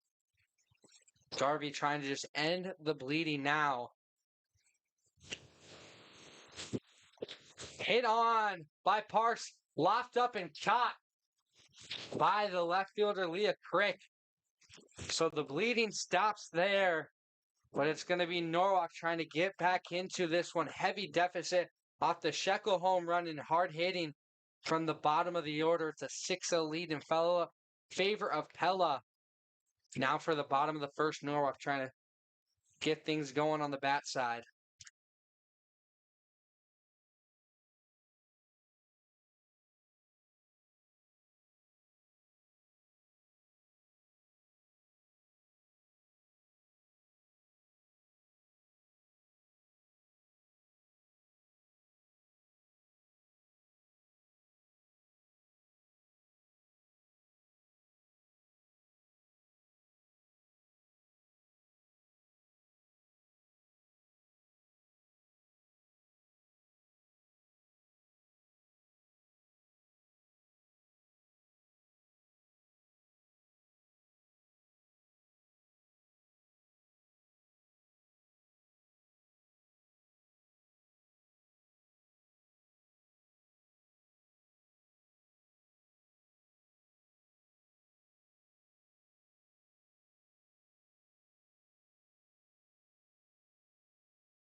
Back here in Norwalk, it's going to be Landon Ekoff getting her first start of her senior season. Has come in now 12 times, but 11 times coming into this one. A 2-1 record, 1 save, a 4.58 ERA.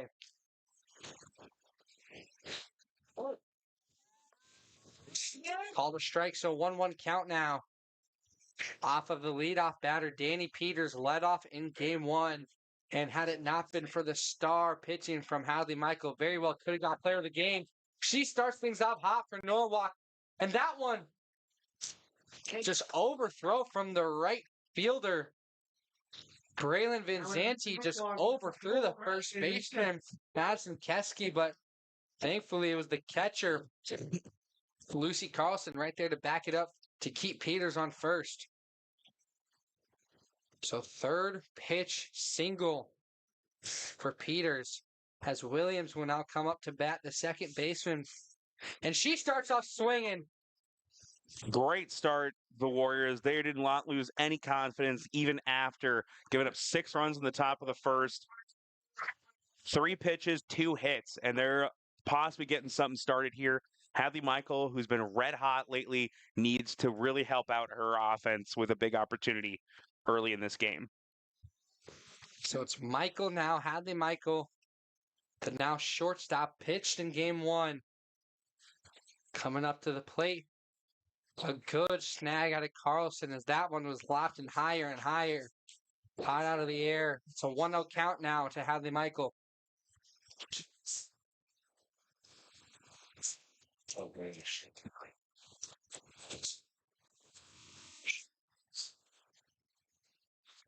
All time for Michael. So the 1-0 still. Junior. Just kind of half-heartedly taps that one. Advances everybody around, but does get out at first. Almost as good as a sack bunt. You're at least getting those 2 runners in the scoring position. The Warriors don't have to get all those runs back right now. I think playing a little bit of small ball, that has been their strength this year. Now Molly Harper coming to the plate. She does have some extra base power, but even a single with William Speed at second should hopefully be enough to score both these runs and get the Warriors back into it a little bit. Harper sends that one into center. It's going back at the track, caught by the center fielder. Wait, Is she out yet? did she? Yeah, I think Harper thought that went off the wall. But a sac fly gets a run in, gets the Warriors on the board, see if they can start building some momentum. First pitch swinging, they've come out aggressive here after showing a lot of patience in the first game. They're going after Ekoff. Riled in by Avery Parks, the center fielder for Pella to get out number 2, but it does score Danny Peters. And it sends Williams a third. Up now, Haley Hook. Watch the first one go outside. So 1-0 count for the Norwalk catcher. That one, they're going to call dead. A hit off of, will look like the plate or her foot. Sorry. Either or, it's a foul ball. So 1-1 count now with 2 outs for Hook. Yeah, every catch. Watch. Hey, be patient. Wait on one. Let's go. Good, heard that. I got you. One coat. Haley Hook looking for RBI number 7. As that one stays outside for Lennon Ekoff.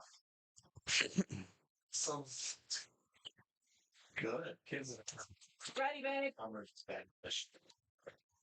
Hook went 1 for 3, or 1 for 2 officially in game 1, also hit by a pitch. That one hit going down the first base line, but will hit off the top of the Norwalk dugout. So 2-2 count now. Yeah, this is the first, if it says anything of how aggressive this team has come out, first 5 at-bats, this is the first one that's gone past 3 pitches.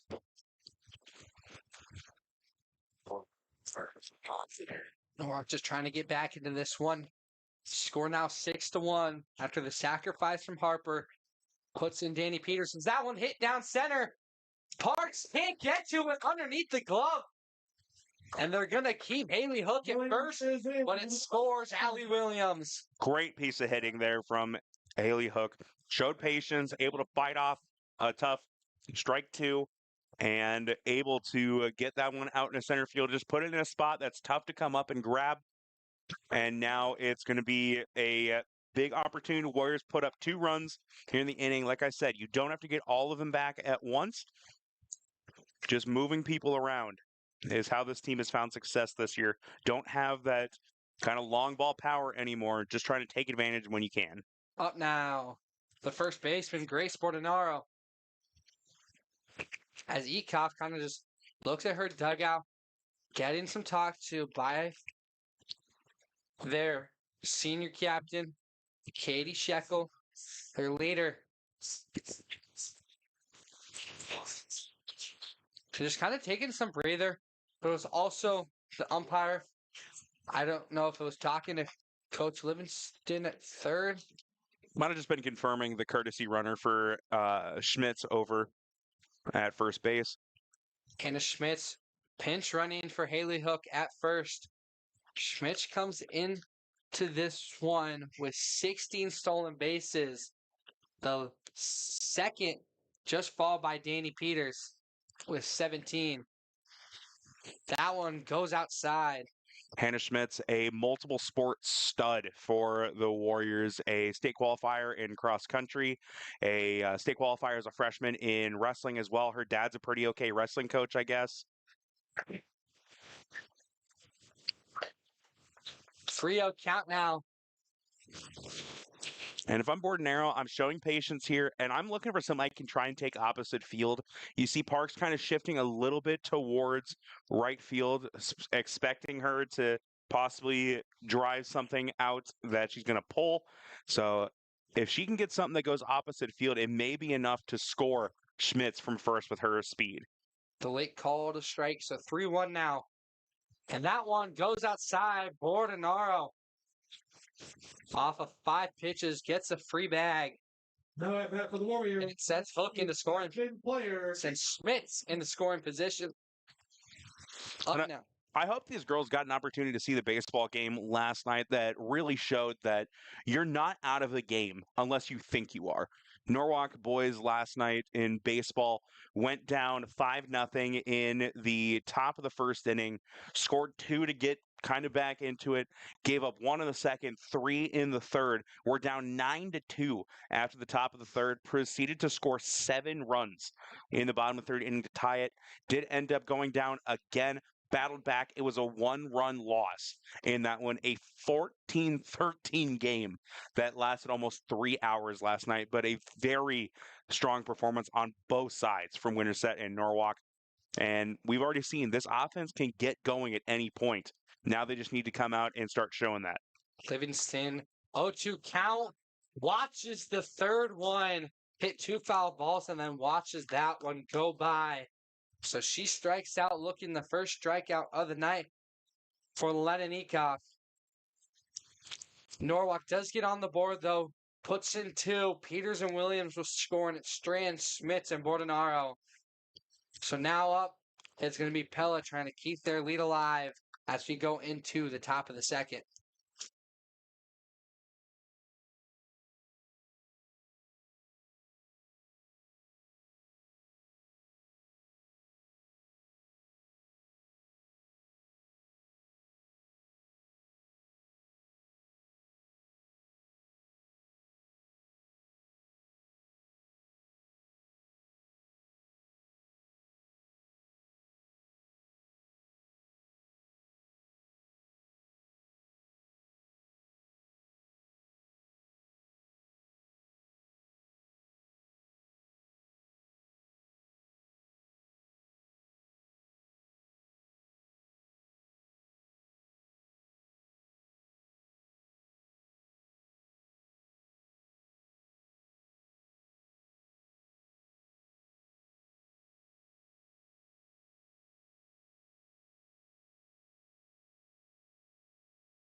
So it's the heart of the order to start things off. For Pella, it's a 2-3-4. Melvin.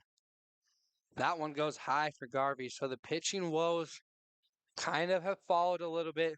Now, maybe that one won't be an indicator of the second inning, but it is a very high and outside pitch to start off for Melvin. She singled and scored as she just hits that one first.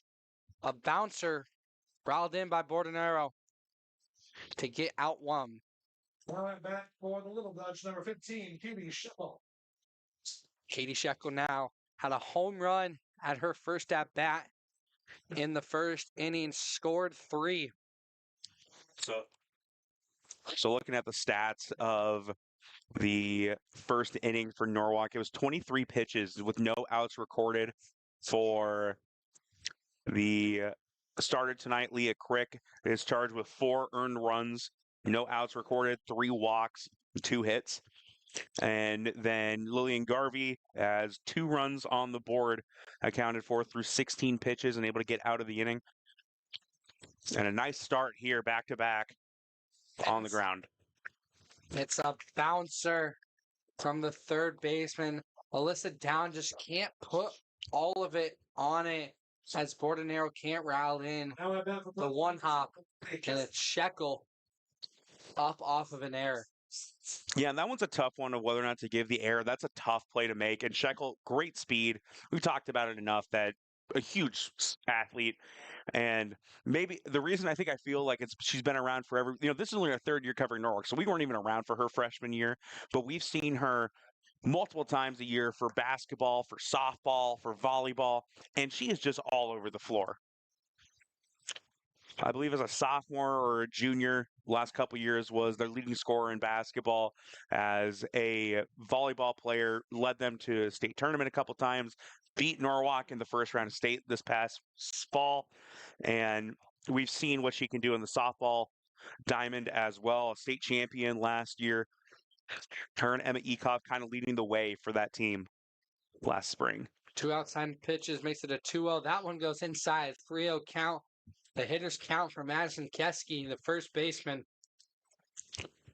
Keski, another player that you have to be careful with. We've talked about it in game 1 and game 2. Has that long ball power as well. So that one gets called a strike. 3-1 count.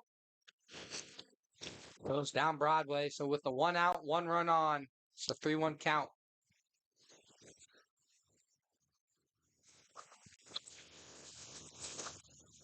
That one finds the inside edge, pulls up the count good.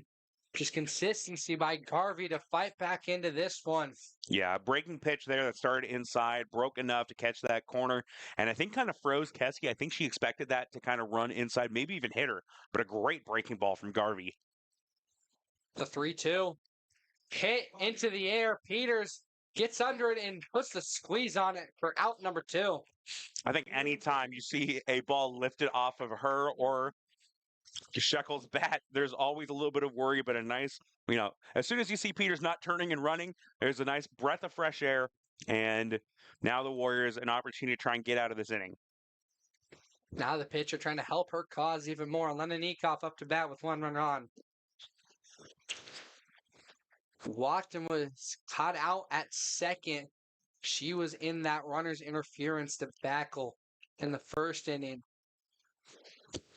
Yeah, and it really makes you think of how this first inning could have gone for Pella if not for that. That kind of killed a little bit of their momentum, and now they still scored a couple more runs after that, but it could have had the bases loaded with no one out. That one just up and away. 2-0 count now for Ekoff. As Shekel has stayed on first, could be a threat on the base path. 3 stolen bases on 4 attempts this year. Has stayed honest.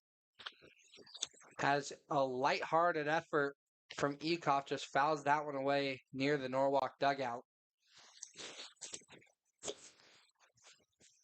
So the 2-1 count now. Garvey switching out softballs with the rain.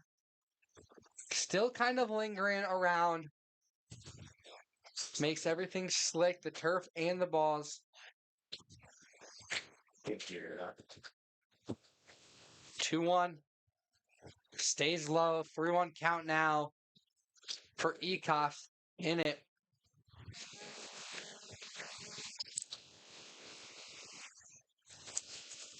If you're Garvey, you just got to stay confident in yourself. You got to get this one in, though.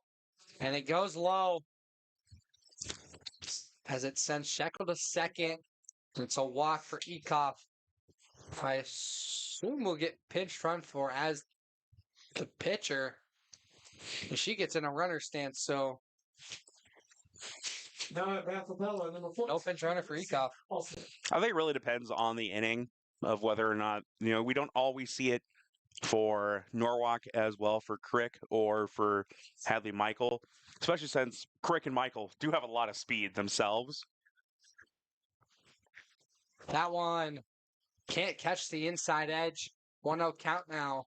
Yeah, a good fastball and a good placement. I'd like to see her go back there again. And, it is a different approach with a left-handed hitter. Sometimes it affects the batter's box. The batter's box, the strike zone when it comes to the umpire. And we've seen that called a couple times today. But trying to mix it up here, going low and high. 2-0 count now.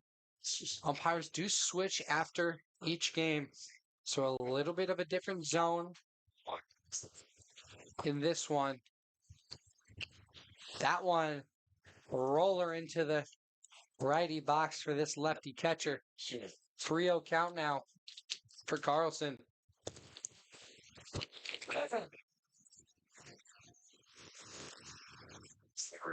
Trying not to fill up the bases again. Showed the bunt, but pulled it back. It's kind of just there.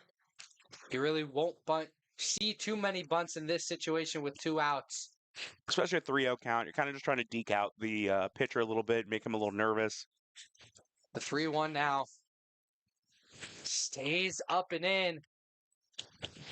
So that puts runners on everything. What about Pella, number 1, Riley Parks? Bases loaded. We will see a courtesy runner coming in for Carlson, though. Most of the time, you'll have your catcher come out. And I believe it's Sanat again, the 8th grader. Sanat comes in to pinch run. You've seen her a couple times. Saw her in game 1. I did see her earlier today in this game 2. As Carlson did get on to bat. So still 6-2 in favor of Pella. Hasn't scored in this one. That one gets away from Hook. Yeah, a wild pitch there. That's going to bring home. Sheck will make it 7-2. Also going to advance all the runners as well. Now it's a scoring position. It's Ekoff and Sanat on 3-2. With Riley Parks, the third baseman, up to bat. 1-1. The 1-0 count for her. 1-1 count.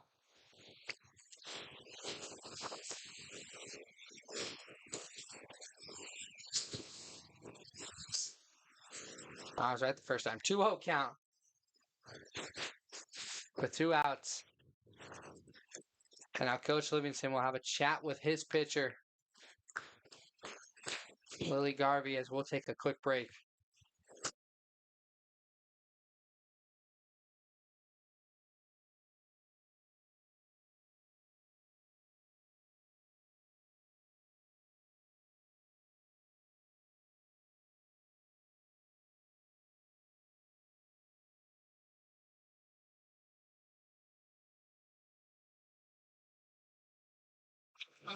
Back here in Norwalk, it's 2-0 count for Riley Parks. Coach Livingston just trying to calm down. Lynn Garvey got into a nice position to start it out. And then just kind of has hit a bump in the road, but trying to end it here with no more damages.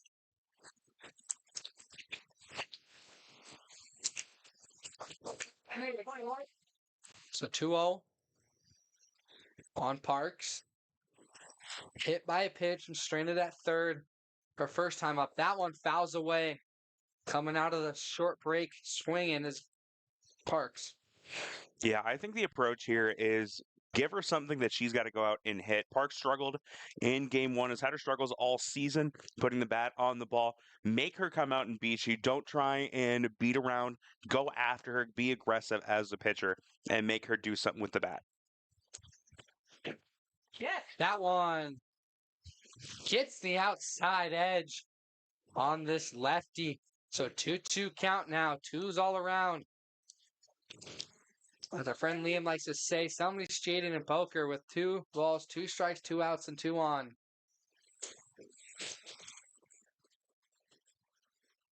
Put away pitch Great scoop by Hook to keep that in front. Full count now on Parks. For Parks, you're just trying to keep this 2-out rally going. And if you're Garvey, you want to get out of this one quickly. That one's down the middle. Strike 3. Caught Parks watching it. So at the end of the top of the second, 1 run scores for Pella. It's 7-2. Norwalk trying to get things even closer.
Here in Norwalk, it's going to be 8-9, and then the top of the order, number 1. To start things off in the bottom of the second for Norwalk. They score 2 to tighten things up a little bit, but then Pella responded to that 2 with one of their own. So it's 7-2 in favor of the Little Dutch as Norwalk tries to keep things in range. That first pitch from Ekoff goes way outside and up in the air for a 1-0 count. And we'll see if the Warriors kind of change their approach here in the second inning. They were very aggressive in that first, only 20 pitches, even with them scoring 2 runs thrown by Ekoff. And they're going to need kind of a balance here, I think. You see something you want to go after, take a swing at it, but make her pitch to you. The 1-1 count. Up and outside. So 2-1 count now for Lily and Garvin. Garvey's had her struggles at the plate this year. He's kind of been in and out of the lineup a lot this season, but gets the call tonight. That one can't hop over the plate. They're going to call it foul. So 2-2 count for Lily Garvey. Garvey was in the starting lineup even before getting the call out of the bullpen for Norwalk, one of the seniors on this team. Garvey trying to help her own cause.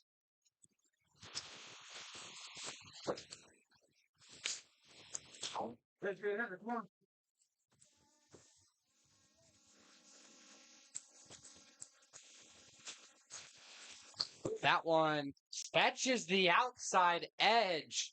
12-6 curveball that just fell in there beautifully.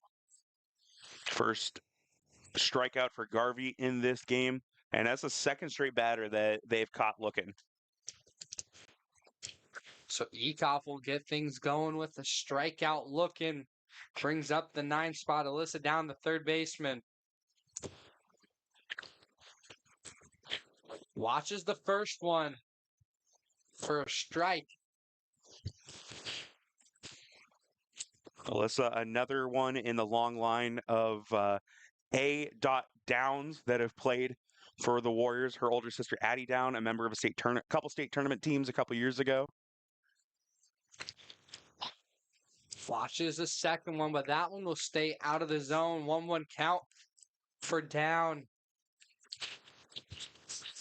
In game 1, Down got on base a couple of times, scored in the 4th inning, but then did end in the 6th with a strikeout. As she gets up in the count 2-1, was stranded at third in the second. So officially a 1-2 game for her. Now the 2-1. She puts bat to the ball. That one's lofted up. And it is squeezed on by the second baseman, Abigail Melvin. Melvin's had a really solid day defensively in both games. Had her struggles at the plate, but has been pretty solid in the field so far. As looking for a squeaky clean 1-2-3 inning to start out this second. Brings up the top of the order. Danny Peters came out of the gate swinging after watching a couple pitches go by. A single and then scored. She watches that one, a nice curveball into the zone for Meekoff. So an 0-1 count to Peters early.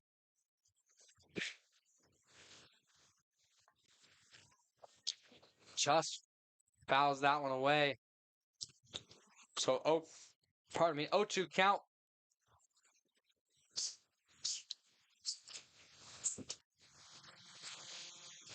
Two outs. Norwalk trying to get a bit of a two-out rally going. That one hit right to the pitcher and caught. Meekoff ends the inning 1-2-3. Going into the top of the third. It's Pella with the lead 7-2.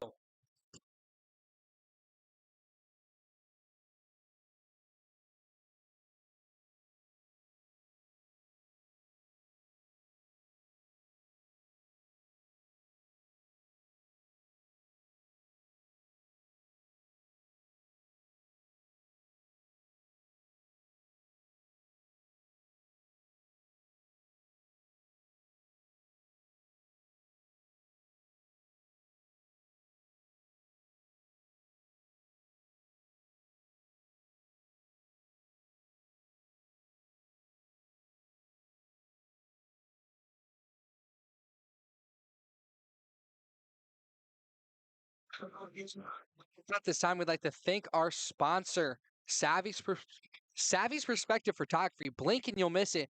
Don't let your best moments disappear. Savvy's Perspective Photography captures the moments you'll want to hold on to forever. Find them on Facebook at Savvy's Perspective Photography or on Instagram at savvy's.perspective.photography. Based in Ankeny and serving the surrounding areas.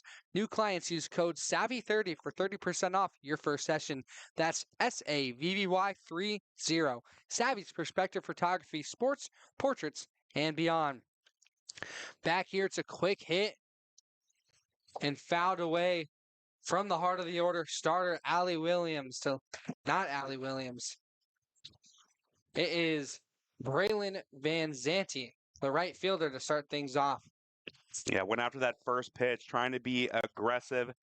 Garvey, they've made work and has effectively pitched 2 full innings, even though she did not get the start. Crick did not record the out. Already 42 pitches in those 2. Another foul for Van Zanti as it goes into the exact same position, an 0-2 count. Yeah, got her to chase a little bit on these pitches, see if she comes back, kind of work inside and see if she can jam her a little bit. And if not, get the strikeout, at least maybe something weak hitly on the ground. Van Zanti was put out in a fielder's choice in the first inning. Now the 0-2 count from Garvey kind of bowls that one right into the turf. So a 1-2 count.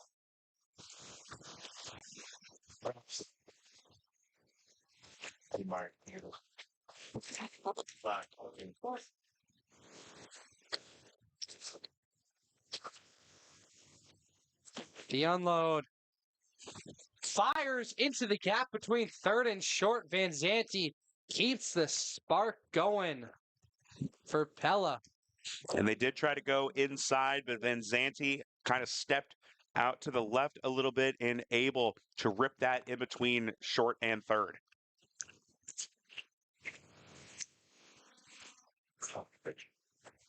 Up now, Mallory DeShatis. DeShatis.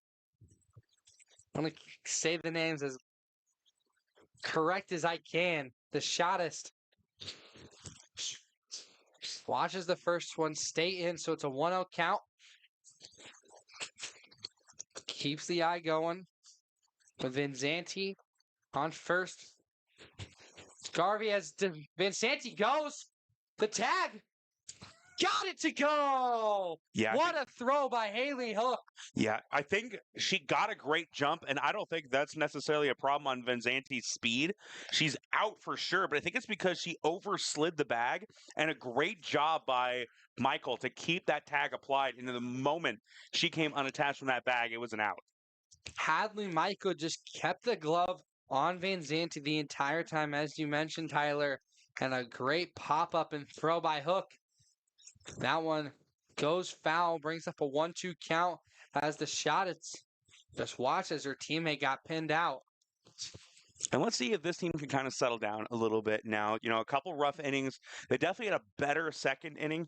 It would have been telling if they'd had it worse than the first. But overall, I think that there's a chance for them to kind of right this, give them an opportunity to get their bats going and work their way back in. There's still a long way to go before this game is done. Norwalk is fortunate that that one had no runners on, as Garvey just throws that one over the head of Hook at catcher. So it ties up the count 2-2 in the top of the third inning with one out. The shot it's waiting, and we'll watch that one go. I personally think they're trying to be a little too cute with some of these pitches. I'd be going after them. There's been a lot of walks. If they put the ball in play and get it past your infield or outfield or whatever, but you're giving up too many free bases. And that one there decided watches two more, For 7, Avery. makes it a full, and then we'll get walked. So it brings back up the top of the order with a runner on. Avery Parks And not to lead things, to get things, keep on going. And that's the third straight ball thrown by Garvey, and all three have come up high. She keeps trying to go up and into the zone, but just hasn't been able to get it to drop. That one stayed low, but Parks pokes at it and hits it foul. So 1-1 count now.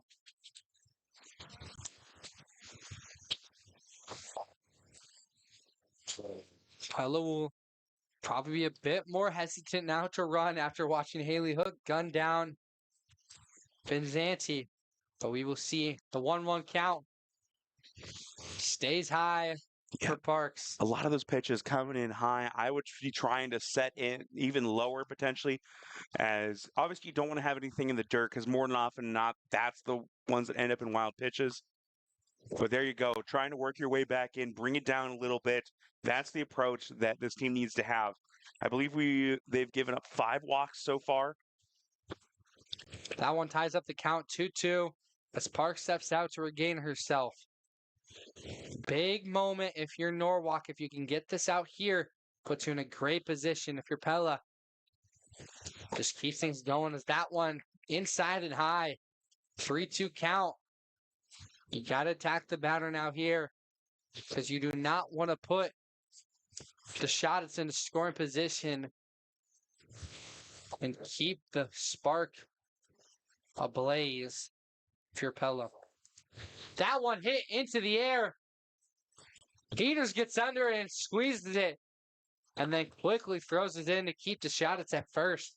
So 2 outs now after the fly out to center from Avery Parks. Like I said, make them beat you with something in the field. Trust your defense to make a play. Go after them a little bit. Now, I will say when Katie Sheckle comes to the plate, if you throw her 4 balls and walk her, okay, I'm okay with that. With the game she's having so far, the night she's having so far. It's Abigail Melvin now. And that one, she hits right back to Peters and times it right there. So Peters in back-to-back fly out catches, and it ends the inning. So the first one that Norwalk gets away scoreless. As Pella can't score, keeps it score 7-2. Norwalk trying to close the gap in the bottom of the third.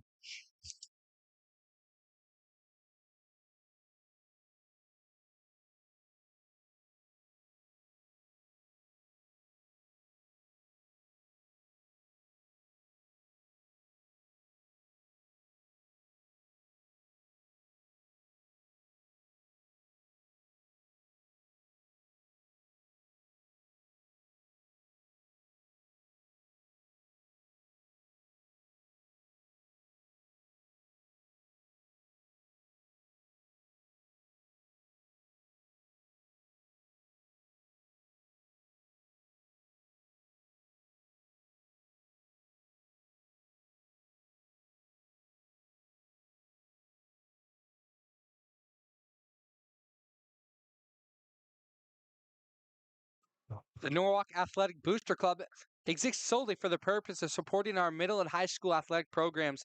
The Booster Club is a volunteer organization that raises funds through membership, sponsorships, and fundraising events to support and enhance Warrior athletics for all middle and high school student athletes. It's a fun way to be involved, meet other parents, and work together to provide supplemental resources for our Warriors. If you're a Warrior fan, consider joining the NABC. If you have some time to give, even better. Talk to Mr. Toby about volunteering, and as always, show up in the bleachers to support these Warriors. It's an 0-1 count as Allie Williams in the heart of the order for this Norwalk squad leads off from the third. That one finds the outside edge for this righty. So an 0-2 count early in great position for London Ekoff. Ekoff's been pitching extremely well. Got a 1-2-3 inning, a pair of strikeouts to end the first, start the second, both of them looking. And just a protection poke from Allie Williams. That curveball has been working so well tonight for Ekoff. Probably learned a thing or two from her older sister, who was the ace pitcher for this team the last couple of years, leading them to the state championship. Can't catch the edge. So it's a 1-2 count now for Allie Williams. Singled and scored as the last person to score for this Norwalk squad. You know, that came in the first inning. Now here in the third, trying to start things off again. Another just saving poke. That one looked like she was trying to actually go for it, but just a little late. The movement from that pitch causing a little bit of an issue. So it's a 1-2 count still for Williams. That one she pokes right down the middle. She rounds, but will stay up at first. A great pitch and hit from Allie Williams. Getting on the bag to start things off in the top of the third for Norwalk. Beautiful piece of hitting from Allie Williams. Did not get fooled on the pitch that went outside. Able to wait back on this one and step into it, get the bat on it, and send it right back where it came from. As the great Mike Wazowski once said, put that thing back where it came from, or so help me. Up now, it's Hadley Michael, the shortstop. As there's going to be a little bit of a break. Looks like third started to cramp a little bit for Pella. And just trying to work that out. That's the other Parks sister, Riley Parks. I believe Braylon Ermeyer in running at first base as well. Trying to get some speed going on the base path. Ermeyer comes into this one with 4 stolen bases off 6 attempts. So maybe with that pinch run, expect to see a stolen base right out the gates. And we'll see. You know, Hadley Michael, you trust her to be able to lay down. She just puts that one into the air. And it's going to drop. Surprised they didn't call infield fly at least. I'm not sure what the rule is specifically in softball. I think it has to have 1 out for the infield fly rule. Well, now there is 1 out as the second baseman for Pella, Abigail Melvin, just can't get a full grasp on it. Kind of hits her chest and just rolls down, but able to regain it and get Williams out at second. But Michael is standing up at first. That one goes outside to Molly Harper for a 1-0 count. Harper flew out to center in her first at-bat tonight in this game, too. It was a deep shot right to the fence line. Good stop from Lucy Carlson. Get on her hands and knees to just stop that one from rolling away. So 2-0 count for Harper. Harper actually hit it so hard that she didn't realize that it was caught and went all the way to second before having to walk back to the dugout, realizing that it was caught out. As that one stays low, 3-0 count now. A great hitters count for Harper. But we've seen Norwalk swing with a 3-0 count, so we'll see what Harper decides here. But watches that one go outside and lose a runner to scoring position as it's a 4-pitch walk. See if they can get themselves going a little bit here. Again, put up a couple runs. This inning, you're right back into it and set yourself up for a much better second half of this game. Still a lot of softball to be played. Haley Hook, who had an RBI, I believe, in the first inning with a single and then stranded at second. Watches the first one, 0-1 count.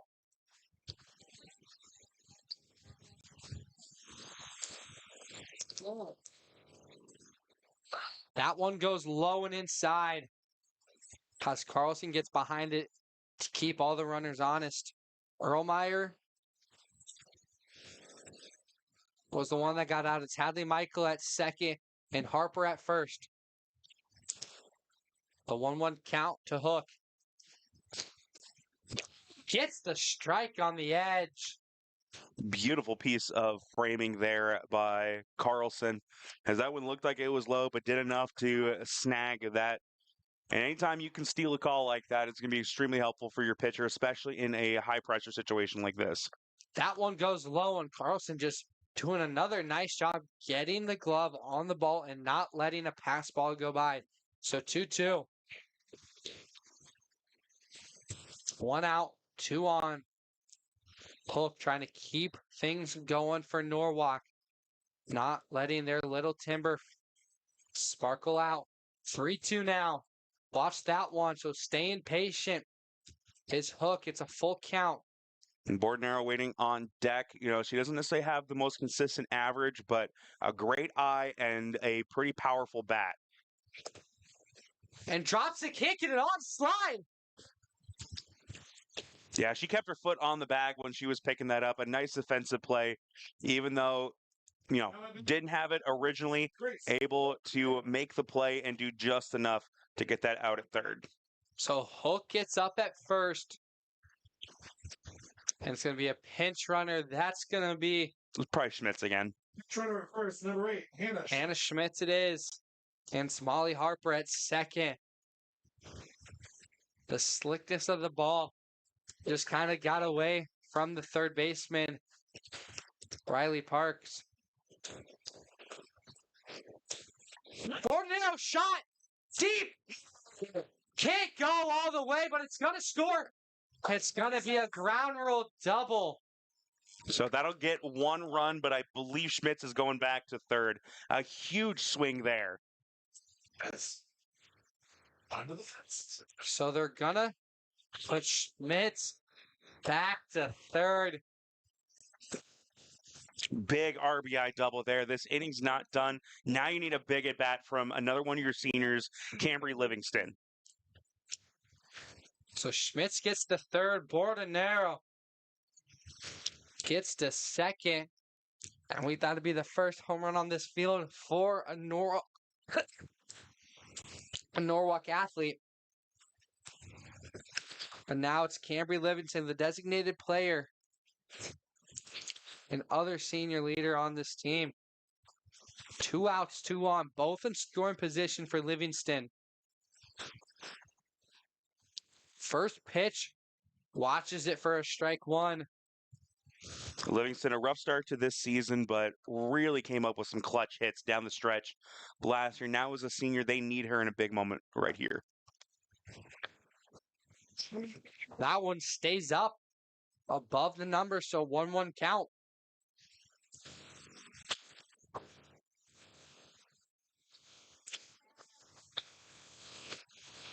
Ecoff unloads it. That one stays out again. So 2-1 count, Cambry Livingston. Yeah, it's been great placements here from Ecoff. Just hasn't been able to get the calls. That one's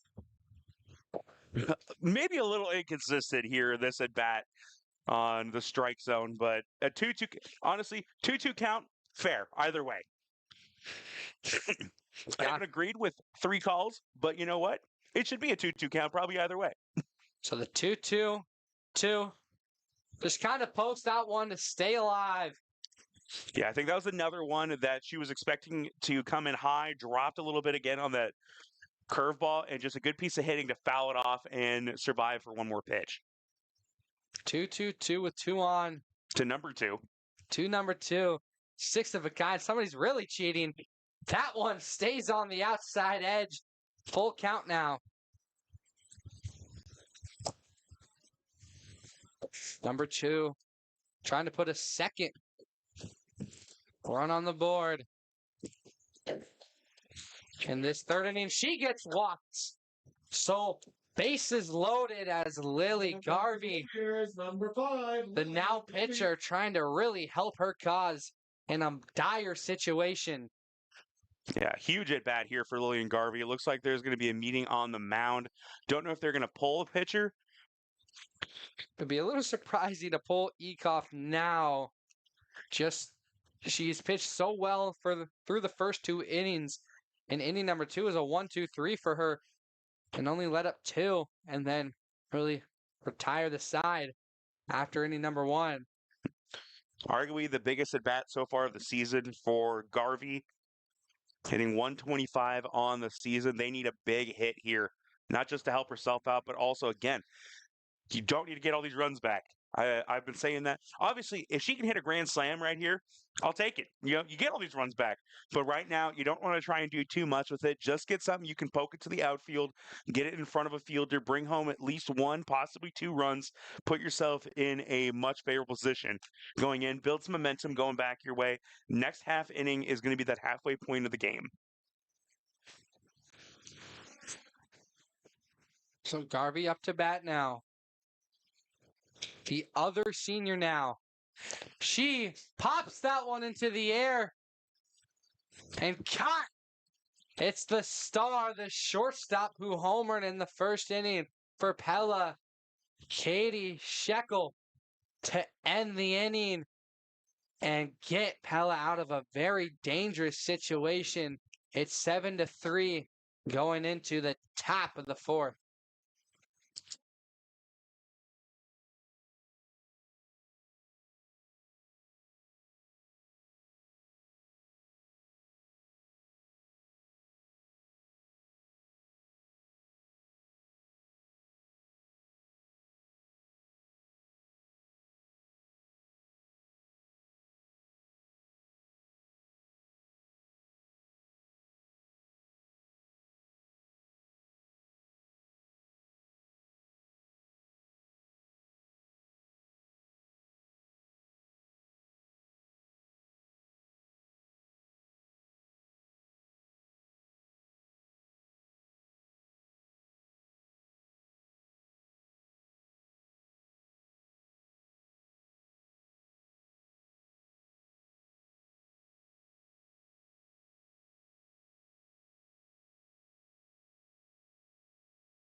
Here in the top of the 4th, it's Pella with the 7-3 lead. And it's Katie Shekel to lead off for this Pella squad. 2 for 2 already. And we're only in the 4th inning for Shekel. She homered with 3 RBIs in the first inning and then singled and got across in the second. But that one, it's a poor throw from the shortstop, Hadley Michael. A rare error from her, but it was a tough play. Yeah, that's one that I would give an error because that's a pretty routine ground ball. Or yeah, it's a hard hit, but that's one you got to have on, especially in a game like this where you're trying to battle back. So an E6 there, and it's Coach Livingston going to have a chat with this pitcher, Lily Garvey. And we are going to see a pitching change? We are. Yeah, it looks like Allie Williams is going to be coming in. So Williams, this will be her 5th game as we will take a quick break for the pitching change.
So coming up to pitch is, as we mentioned, Allie Williams.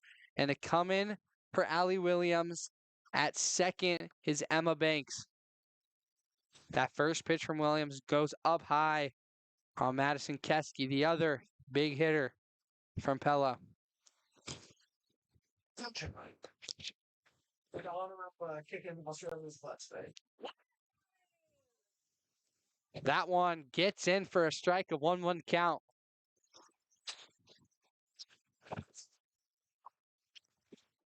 Which is right. So one on. Strike two. So a 1-2 count.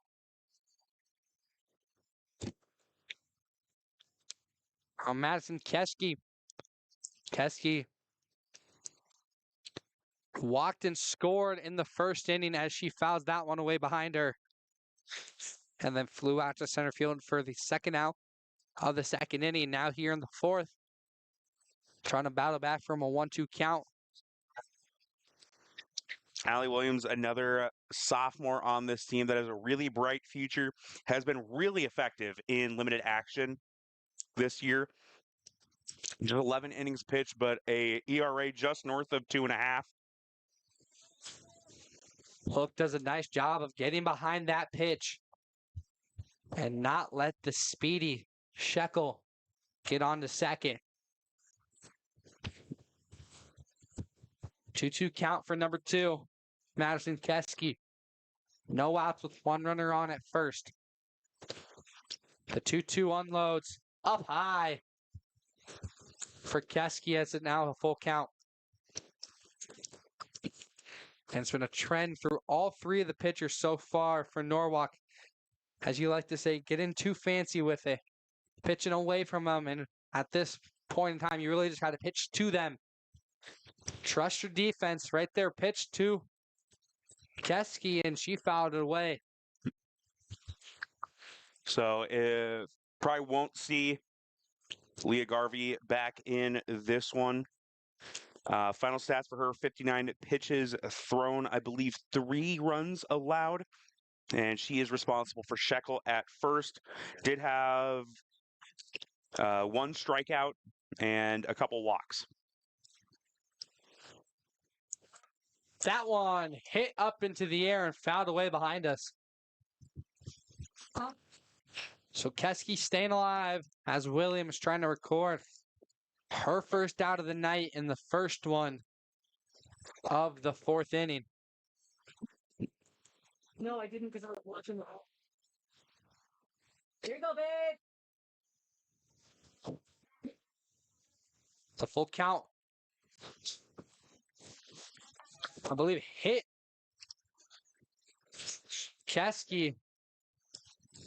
But either way, it would have been a ball 4 anyway. It does. She's trying to shake off a little bit of the discomfort of getting hit right there in the hip.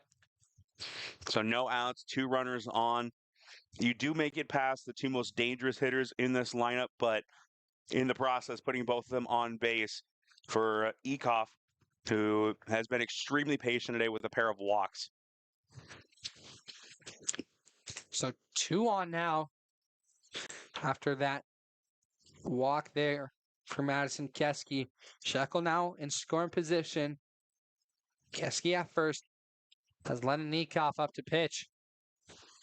Right down Broadway. 0-1 count. That last at bat, just a beautiful piece of hitting. Keski got behind early, great patience, fouled off 3 pitches, forced a 9-pitch at bat, able to walk out of it. That one into the turf. So 1-1. Count for Ekoff. Pella just staying aggressive.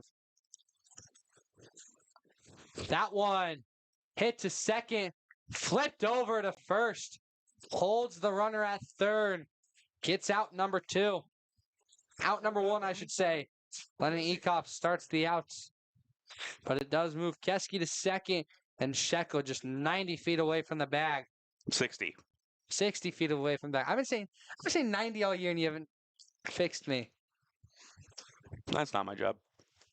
It's a fair point. 60 feet away from the bag. with the shift in, watches the first one. So 0-1 count now on to Lucy Carlson.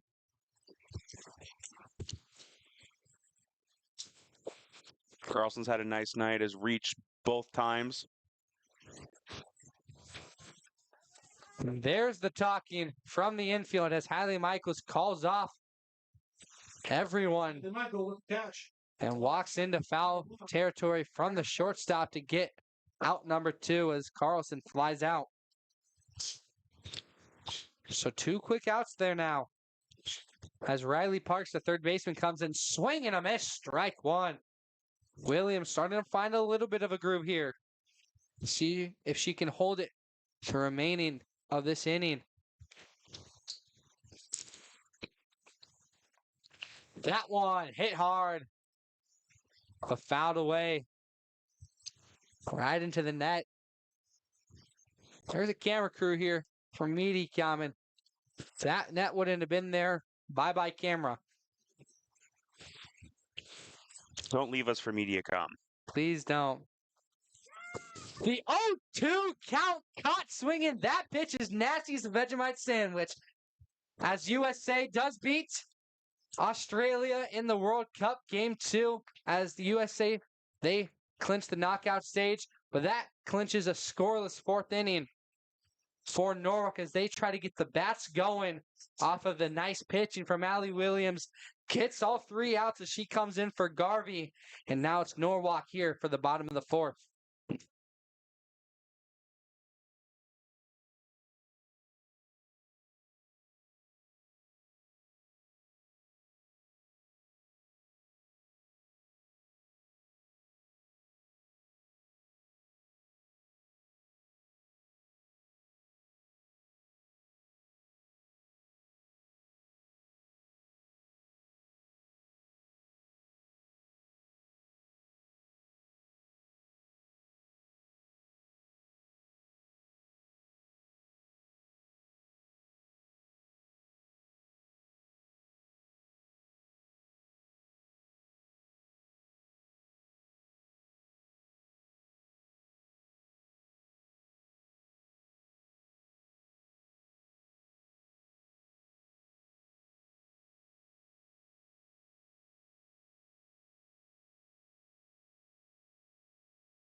Norwalk trying to crank some in the bottom of the 4th. Alyssa down. She tries to start things off. It's a grounder. The speed, but pinned down. Shekel fires it away to first and gets the first out. And we do have a new pitcher into the game. It's a new pitcher for this game. Second time we've seen her tonight. Samantha take Grotenheis back in, pitched the first game, gave up, I believe, 3 of the 4 runs to Norwalk. And 1 pitch, 1 out. Pretty good way to start after you already threw a pretty long performance. Take strike number 1 as we hit to the top of the order again. Danny Peters, an 0-1 count, singled and scored in her first at bat, then flew out to the pitcher. But it wouldn't be fair to call flew out, drove out, as there was a line drive right into the glove. Yeah, I mark it L1. Yeah, to Lenonikoff. So a 1-1 count as that pitch can't find it. There, she hits it. But it just stays up in the air, just a little bit too under it. As it's caught by the center fielder, Avery Parks. So 2 outs quickly to start things off for Tay Grotenheis. Yeah, has only needed 4 pitches so far. Allie Williams, who's been the best player for Norwalk in this game, now on the mound as well. So ball one for Williams. Like Peter, singled and scored in the first inning, but then singled and was got out at second in the third. A low pitch makes it a 2-0 count. With 2 outs, Norwalk just trying to get anything now. After some nice pitching from Williams, she's trying to help her cause now in the circle. That one fouls away, 2-1 count. Off of the nice pitching from Williams, who came in for Lillian Garvey. Got 3 straight outs. Yeah, it did start with a really tough at bat to the first baseman, Keski, who ended up drawing a walk. But overall, just a really good piece of pitching. After that, not letting it affect her. Picked up the 3 outs and punctuated by that strikeout to close out the 4th inning. So 3-1 count now. Williams staying patient. This one inside. Taking her base. And heads up Michael. Hadley Michael, the shortstop. Grounded out in the first. And then got on and was out at third Back for the Warriors, number 22. in the 3rd inning.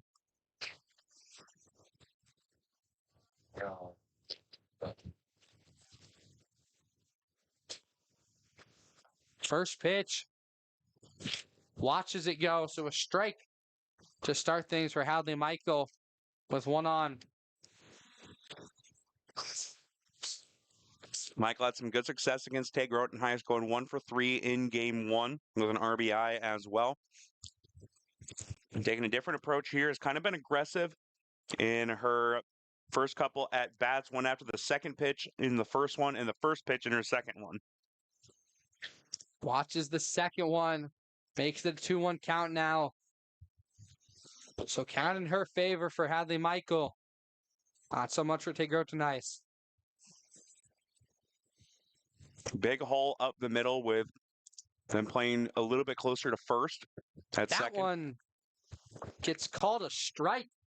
It went from out to in, and it went way in, but it catches the edge. So a 2-2 count now with 2 outs. This one hit on, and they're going to get the out at second. Williams tried to slide in and beat the force, but can't do it. And that will end the inning still scoreless. Norwalk hasn't scored since the 3rd. They did get a run there, but it's 7-3 in favor of Pella going to the top of the 5th.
Back here for the top of the 5th. It's Pella's 8-9, then 1 to lead things off here. Braylon Van Zanti.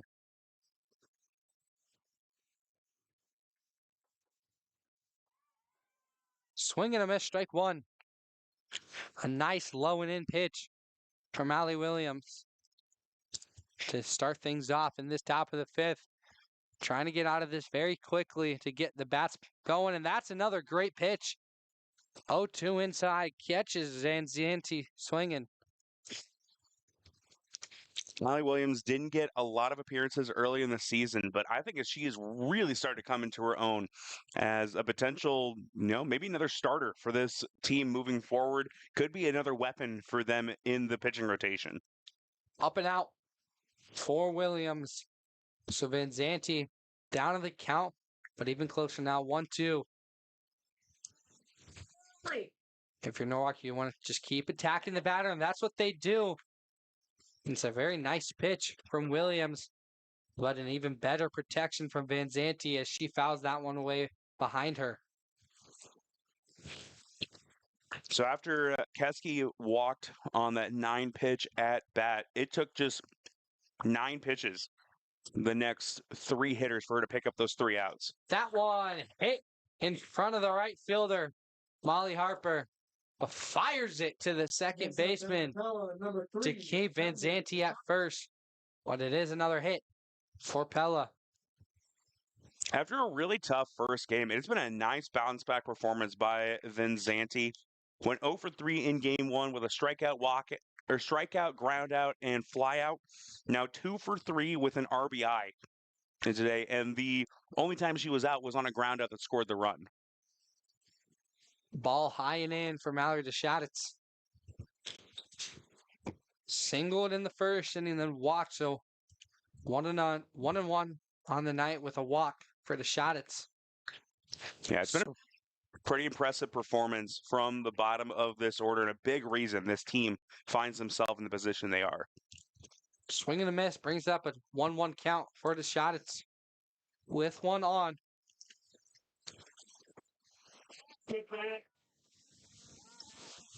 A watchful eye from DeShaditz keeps it a 2-1 count now.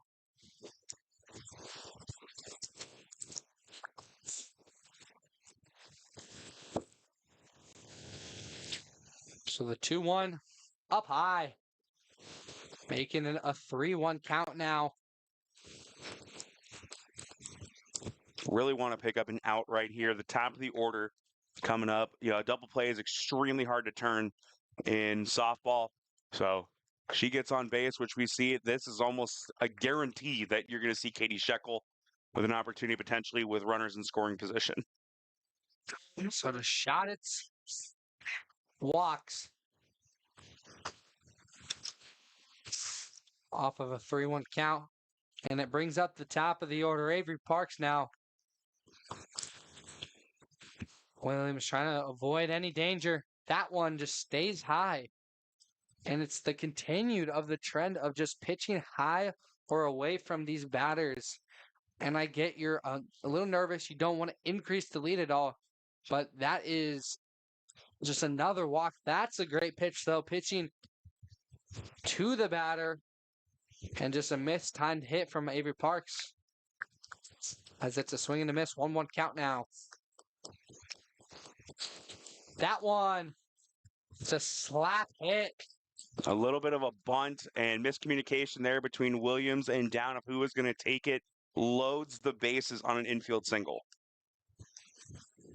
Well, back for Pella, number 13, Abby Melvin. And now Melvin will come up with bases loaded, which means Shekel and Keski are all but guaranteed to come up. And those are the last 2 hitters you want to come up if you're Norwalk. So unless everything goes awry, that's a deep hit. It's going to be run just out of the glove. It's a hard hit. Get the force at third, so you do get an out. But it does send the runner. Braylon Vanzanti scores. As Melvin will get.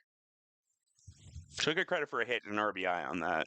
That's a very tough play. Had to come in sliding from the left field side was Lily Garvey. No, it's Leah Crick out there now. There's been 3 different pitchers. I haven't been able to keep up as much. But there's a runner on second, runner at first. A run scored and 1 out as Katie Shekel comes up to the plate.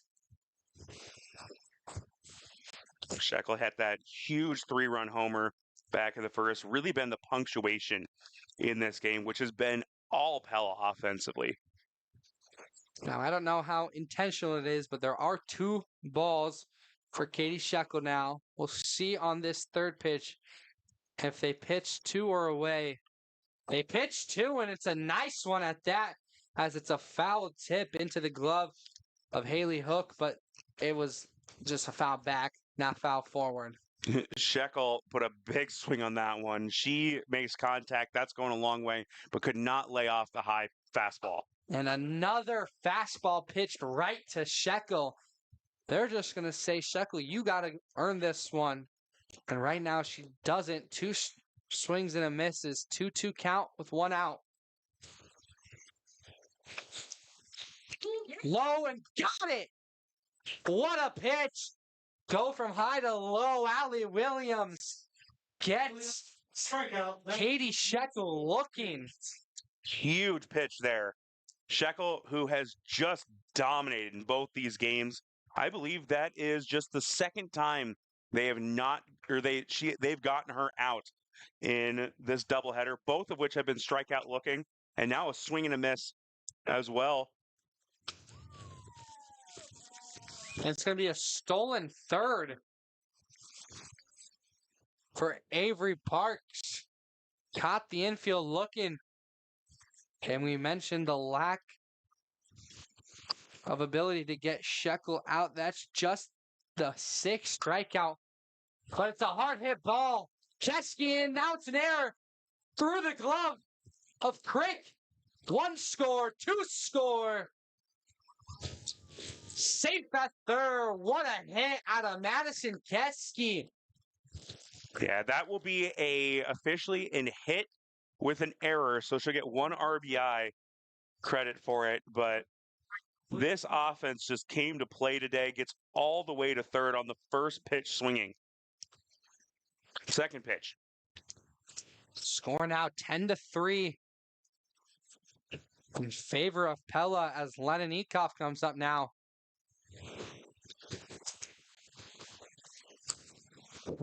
Has walked twice in a row, got out and then stranded and then grounded out. So 0-1 on the night. A nice pitch from Allie Williams. As it brings up a 1-1 count. And a nice 2-1 rally if you're Pella. That one stays low, so a 2-1 count now in favor of the batter. Swing and hit into the turf, so 2-2 count. Score update and game update from across the road. It's 9-6 loss for the Norwalk baseball team as the Pella boys get the edge of it, but Xavier Bush was the player of the game in that one. Williams gets the out. It was a flipper of a hit as Williams has to step out of the circle, pick it up, and then fire to first, and she does. So it ends the inning, but not before Pella can get 3 runs on the board to increase their lead to 10-3. Norwalk trying to do anything to keep this game in the range as we will come back for the bottom of the 5th.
At this time, we'd like to thank our sponsor, Savvy's Perspective Photography. Blink and you'll miss it. Don't let your best moments disappear. Savvy's Perspective Photography captures the moments you'll want to hold on to forever. Find them on Facebook at Savvy's Perspective Photography or on Instagram at savvy's.perspective.photography. Based in Ankeny and serving the surrounding areas, new clients use code SAVVY30 for 30% off your first session. That's SAVVY30. Savvy's Perspective Photography, sports, portraits, and beyond. It's a 1-0 count to the leadoff batter for Norwalk. Molly Harper, the right fielder, trying to get things going as that one will go in for a strike. To Grotenheis came in for Leninikoff and has done very well. So the 1-1 count, that one goes outside. Yeah, after Tate Grotenheis had a rough outing to start the last game. So the 2-2 count now. Needed just 14 pitches in that last inning, and now Harper trying to make her work a little bit here in bottom of the inning. Those outs really starting to become a huge factor with just 9 left and the Warriors trailing by 7. Full count now as that last pitch goes outside. Hard hit ball down the first base line.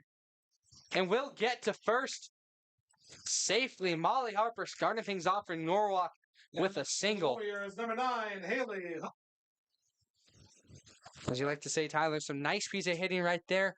Just puts bat on ball and fires it down the gap between second and first, which we don't see too often because Pella likes to play quite in on the edges, and that hole between second and first isn't that big, but finds it right there. Hit it into the shift, but was still able just to find a nice spot to send that through into the outfield. And you can see him. They know that Hook's a little bit more of an outside in hitter, that she does play to that opposite field a little bit. So you do see Melvin kind of shifting a little bit more towards first again. That one goes low for Hook, so it's a 2-0 count now. Hook singled in the first inning and got to second, most stranded, and then got stranded at third in the third. Nice pitch down the middle for Grotenheis as it brings up a 2-1 count for Hook. Hook puts that one up, but it hits off the glove. Glove ball came out? The ball stayed in the glove.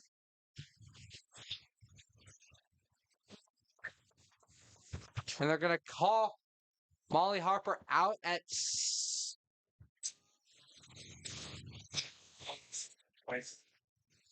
Reset it. They called the foul ball. We can count here, baby. So because the ball was foul, it hit in the glove in foul territory. So it's a foul ball, 2-1 count. Make it 2-2 count after that one is fouled away. So no outs. Haley Hook still up to bat. I feel like we've just had crazy developments this entire game, consistently. Well, doesn't help when both of the umpires have been calling late on all of their strike calls. So it's hard to tell. But that one does get into the shift. But a nice snag by Shekel, who just somehow puts her glove on the ball and doesn't let it keep rolling. Or else Molly Harper very well could have been at third, but instead she stays up at second. Courtesy runner at first base. And it's going to be Hannah Schmitz at first now for Haley Hook, who gets the single. And the big thing, too, is that with Emma Banks entering the game, she's going to be now hitting in that 7 spot Cambry Livingston's day done. So now that brings 2 power bats here with an opportunity to try and get Norwalk back into this. First, it's Grace Sportinaro, the first baseman. Watches the first one, so 1-0. Although considered a power hitter, leads the team in walks. So a very patient power hitter in a way, knows how to get the ball going, but also knows how to wait for the pitch that she wants. 2-0 count now. Staying patient, a little too patient on that one, but also always nice to wait till you see a strike as that one goes in the middle. 2-1 count now for Grace Bordenaro.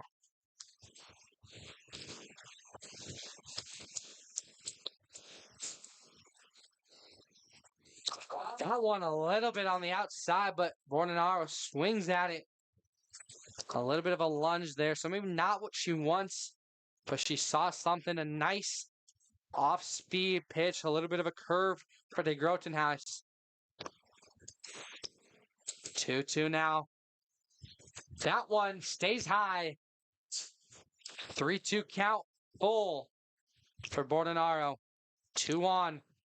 Yeah, and Bordenaro, good piece of hitting here, making sure that she's being patient with her approach.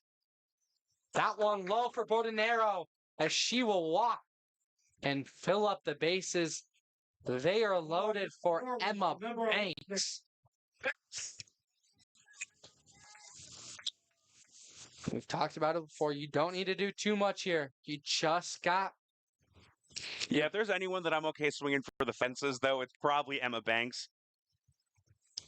That is true. She does lead the team in home runs with 3. But at this point, you just want to put it in play or put it way far back into the outfield that you could score at least 1. Just can't really afford a strikeout in this situation. So bases loaded, a 0 count, no outs. And she wanted all of that and some more. A healthy hack 0-1 count for Emma Banks. Her first appearance in this game, has all the power in the world. And that one hit hard into the shit, out of the glove. Everybody's in all standing position. Big RBI there, keeps the bases loaded. Infield single and a hard hit ball. And honestly, a great play by Shekel at short. She lets that through. A second run probably comes in. Shekel has been outstanding in the infield, getting a bunch of pop outs, a couple of line outs, and then having her fair share of just throwing them out or keeping a ball into the infield as that one stays low for Lily Garvey, the left fielder. So 1-0 count for her. She watches that one, gets the strike called on the outside edge. 1-1 count now as Tay Grotenhuis lets up her first run of the night. That one low. So 2-1 count. Will be the momentum from Norwalk right now, or a little bit of fatigue for Tay Grotenhuis. Infield in a little bit for a play at the plate on anything on the ground. That one stays outside in the lefty batter's box. 3-1 count now. Lily Garvey trying to keep the hope and dreams alive for this Norwalk squad. Big cut there, just got a piece of it. Runs the count full. 3-2 count now. Full count with bases loaded. Full all around. Low. And it will walk in another run. Makes it 10-5. Haley Hook will come in to score. Bordenaro will go to third. Banks to second. Garvey to first. Alyssa Down will now come to hit. And looks like it is going to be Ekoff coming back in. Lennon Ekoff, who started things off, led up 2 runs in the first, and then settled down before letting Tay Grotenhuis take over. And now Ekoff will take it back. We'll take a quick break to let her re-warm up.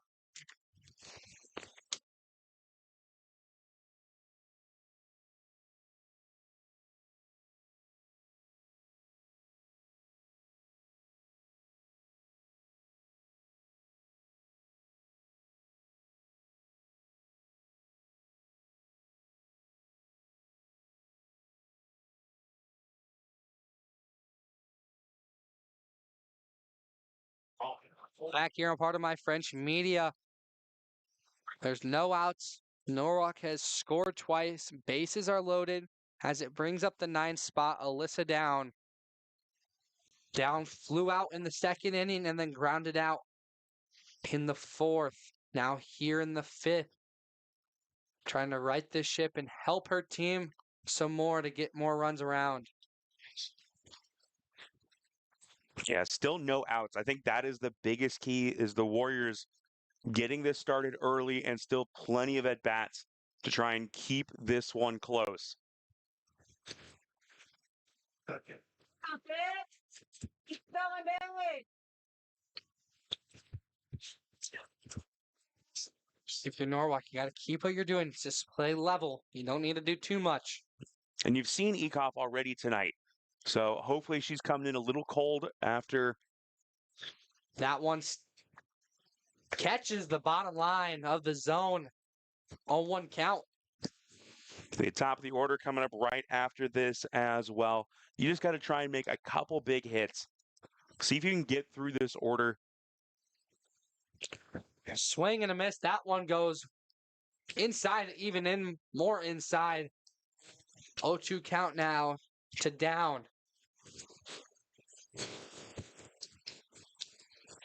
Now we go back. It's good for you. Ekoff trying to get out of a very tricky situation. Hard hit ball fouled for Alyssa Down. That one straightens out. Would have been in a really good position for Norwalk. Ideally, you're wanting something you can get into the outfield, even if it's a sac fly. Bring that run home. You trade the out for the run. That one catches her watching. That curveball has been a nightmare tonight. I was actually very surprised when they took Ekoff out. I felt like she's pitched very effectively in this one. But now the top of the order, and 4th time now through the lineup. They've seen her a couple times. Hopefully that they can try and put some bat to the ball. That one goes low for a 1-0 count. When Peter saw her the first time in the 1st inning, she singled off of her and then scored, trying to do something similar here. That one goes outside. Lucy Carlson, super strong behind the plate, has not allowed too many pass balls, if any. So the 2-0 count to Peters. That one goes awry. Safe at home. And that's a little bit of the broadcaster's curse, but that was not Lucy Carlson's problem. Yeah, that was not Carlson's problem in the slightest. And from what it looked like, Carlson was wanting that pitch to go low. And I think it may have just been a slip out of the hand as you see Ekoff wiping the ball on her shirt even more, just trying to get the slickness of it away. That one goes high again, and it walks. 4-pitch walk. Danny Peters. Get Danny Peters, the arguably fastest player on this team. Brings up Allie Williams. She's been the hottest hitter in this game, and hoping she can continue that with the big hitters right up after her and Hadley Michael and Molly Harper. 2 singles and a walk. That one goes high. And Ekoff now having a little bit of a struggle. Seeing if she can get back into this one. It's a 1-0 count. Hasn't been able to find the center of the zone too much. That one chips. They're going to go home, get the force, but safe at home. They're going to go and get the out. Some poor base running there as Banks try to get home, but the force out's there, and then Garvey tries to get home and just runs right into the tag. So Norwalk will score 3, but then also get double played both at home off of a grounder from Allie Williams. So to end the inning, it's 10-6 as we head to the top of the 6th. Pella leads.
Leading off for Pella, top of the sixth.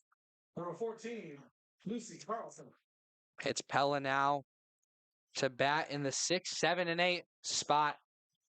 Just a little bit of a chop hit. Very lighthearted effort Williams from Carlson. Does not look like she was ready for that pitch to be right there, but just kind of put bat on ball. Hoping I guess fouled away, but it went right to Williams. And then just a quick throw down to Bardonero. So one out quickly off of the first pitch. And it's another bunt. Some miscommunication. Third base, catcher, first, and pitcher all went for the one ball. And Yeah. it left first wide open. That's when someone's got to call. I don't care who it is, but someone has to take charge there. Number 6, Braylon Van Zanti. And Braylon Vinzanti and Mallory DeShotis, both of whom have had phenomenal second games here in this second half of the doubleheader. Been on base multiple times, have knocked in a couple runs, and have been huge difference makers at the bottom of this order. We know what the top of this group can do. When your bottom of your order is producing like this, you're going to score a lot of runs, and that's one of the reasons they've been in double figures today. That one goes low, slides right off the bag, got a little bit too much of a slide. Riley Parks, I can't even call her name, how quickly she was batting, but it's Riley Parks now on second after she just kind of lofts it and then gets around now. Vinzanti 1-1 count with one out. Williams fires, swing and a miss, strike two.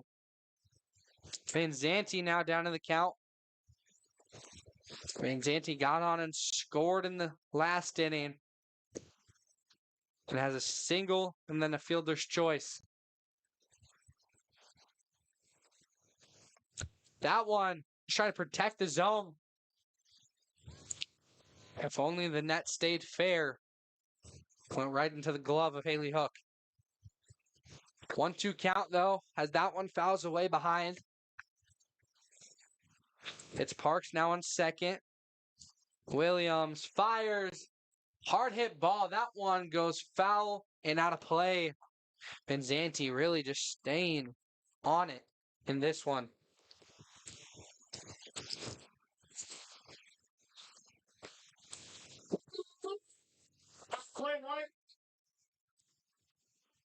Williams fires, hit right up the gut.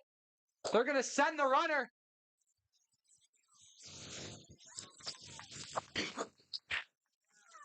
Vinzanti safe at first, and Parks ends a score. So the score now 11-6 in favor of Pella. And it's an RBI for Vinzanti. Again, the bottom of this order has just been phenomenal. That's the third hit of this game for Vinzanti, her second RBI, has a run scored as well. Good save by the second baseman. As it misses. Emma Banks at second. She was the one that grabbed it as it misses the shortstop.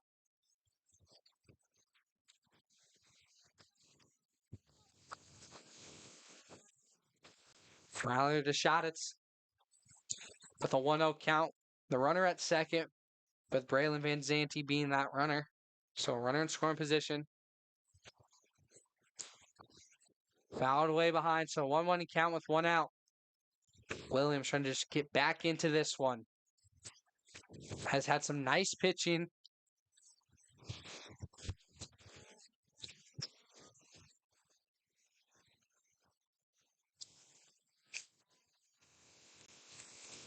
This one scooped up by Hook out of the turf.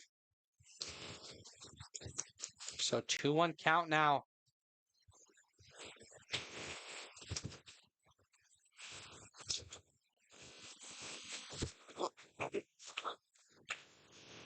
Wind up, delivers, swing and a miss, strike two, ties up the count. Nice pitch out of Allie Williams, just fires it in there. A nice fastball down the middle to get the shot at swinging. And she just dusts that. Another pitch. Can't find the zone. Fills up the count. So a 3-2 count now. With one out, one runner on, just 120 feet away from the bag.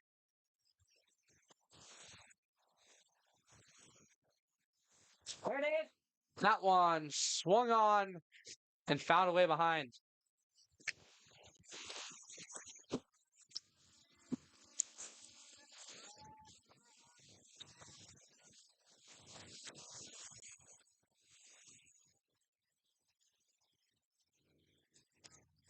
Swing and a miss. Strike 3. That's out number 2. Williams with the strike. Took something off that one, had her out on her front foot, and able to get her to swing through that one. A big second out.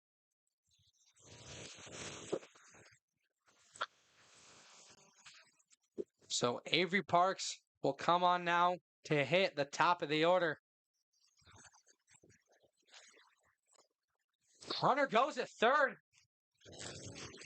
Nice base running out of Braylon Vinzanti. Just saw that nobody was covering third.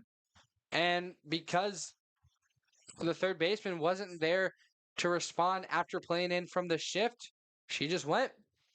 So standing up, sliding in, but now standing up at third.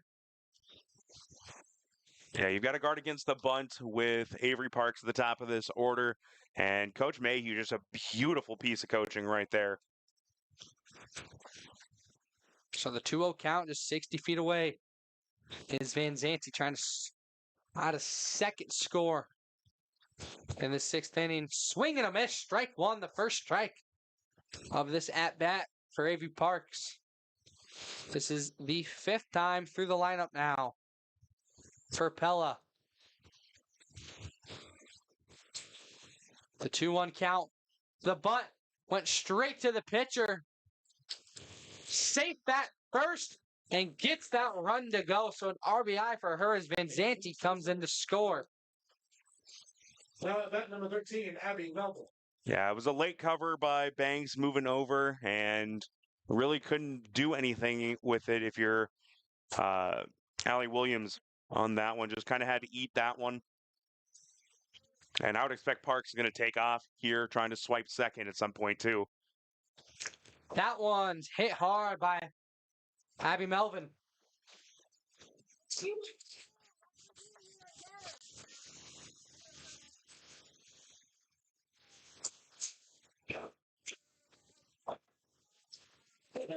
an 0-1 count to Abigail Melvin.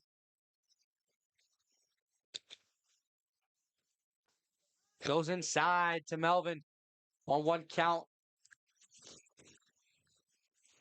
Runner on Avery Parks. The soft hit turned into a single and an RBI. The runner goes, but it's a foul ball. Parks with speed. Had that one been fair, she was already rounding second, halfway to third by the time that ball dropped. So it's a 1-2 count, though. With the foul ball, it puts the count in favor of Norwalk. Allie Williams pitching. That one goes low behind the catcher, and Parks will be standing up at second. Just continuing the slight errors and mishaps from this Norwalk squad, which has kind of amped up to a little bit of what you see now with a 12-6 lead. But a lot of these runs, though, have been earned because you see Katie Shekel started it off with a home run, all earned runs there. Some more earned runs from some singles, some batted on balls. So 2s across the board now. Gets the outside edge. Allie Williams gets another strikeout. That one looking. Abigail Melvin had a sight to see as she goes out and ends the inning. The top of the 6th. 2 more scored for Pella as it brings up a 12-6. Bottom of the 6th for Norwalk, trying to keep things alive. We'll be back here on Part of My French Media.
back here in the bottom of the sixth.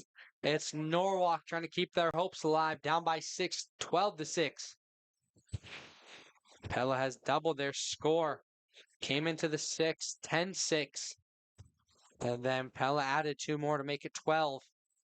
Yeah, Norwalk ended that last inning in kind of a disastrous way, hitting into a double play because of, it's not too often you get a double play because of 2 outs at home. And Katie Shekel keeps on with her defensive masterclass, just watching that line drive go straight into her glove to get out number 1 from Hadley Michael. Molly Harper, who's had a fantastic today, a sac fly, a pair of runs, is 1 for 2 on the day. Her and Allie Williams have kind of been the 2 options potentially for player of the game. She watches the first one go out and away, so it's a 1-0 count. Good patience out of the right fielder. Hard hit ball. That one is just going to stay up. Tracked down by the second baseman, almost loses it. Pops right out of her glove, but it just stays in.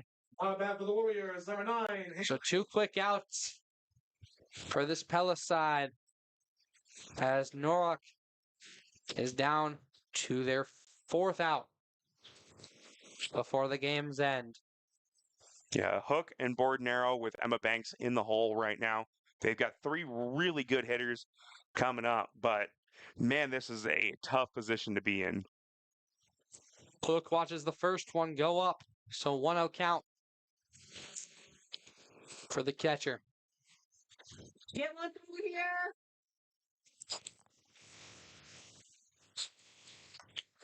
Hard hit ball to the third baseman. Scoops it out of the turf. 3 pitches, 3 outs. As it's a 3 up, 3 down situation. Norwalk defense comes back onto the turf. That's Pella just trying to add some more insurance runs to their already heavily insured lead as we come back for the 7th inning here on Part of My French Media.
At this time, we'd like to thank the Norwalk Athletic Booster Club. The Norwalk Athletic Booster Club exists solely for the purpose of supporting our middle and high school athletic programs. The Booster Club is a volunteer organization that raises funds through membership sponsorships and fundraising events to support and enhance Warrior athletics for all middle and high school student athletes. It's a fun way to be involved. Meet other parents and work together to provide supplemental resources for our Warriors. If you're a Warrior fan, consider joining the NABC. And if you have some time to give, even better. Talk to Mr. Toby about volunteering. And as always, show up in the bleachers to support these Warriors. The Warriors down to their last inning now as Katie Shekel will start things off for the Pella offense as they bat first in the top of the 7th. It was a hit ball over the top of the third baseman to get on for a single. Yeah, Shekel 3 for 5 today, 2 runs, 3 RBIs. Obviously, all 3 of those RBIs coming on the home run, but what a game for her today. Defensive masterclass, like you mentioned earlier, has just been all over the field and just a great night overall. Had a couple of hits in the first game, going 2 for 3 with a single and a double. 2 singles and a home run here in the second game. She's been the bane of Norwalk's existence for, 4 years now. And I'm really glad that she graduated. And I say that with nothing but respect for her as an athlete. I'm just tired of seeing her destroy everything she does. 2-1 count now for Madison Keski. Hard hit ball behind us. 2-2 count.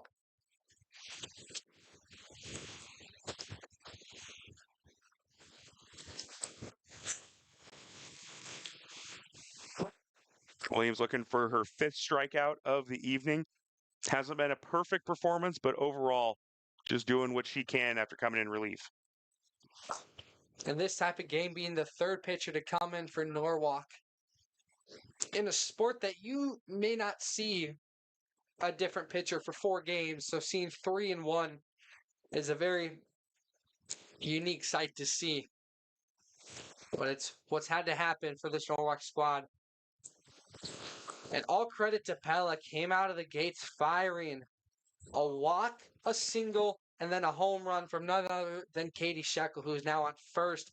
And it's just been the same story, different innings. The rest of the game is that's a hard hit ball from Keski, the other hard hitting hitter for Pella.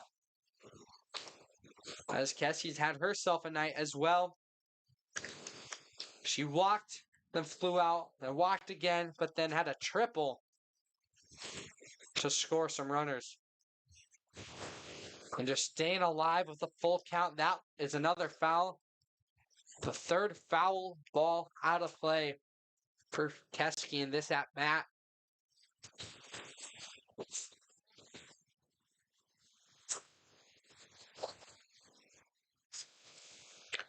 Full count unloads. That one is straightened out. Caught by Emma Banks at second. Emma Banks Had to take 2 steps back, 3 steps to the right.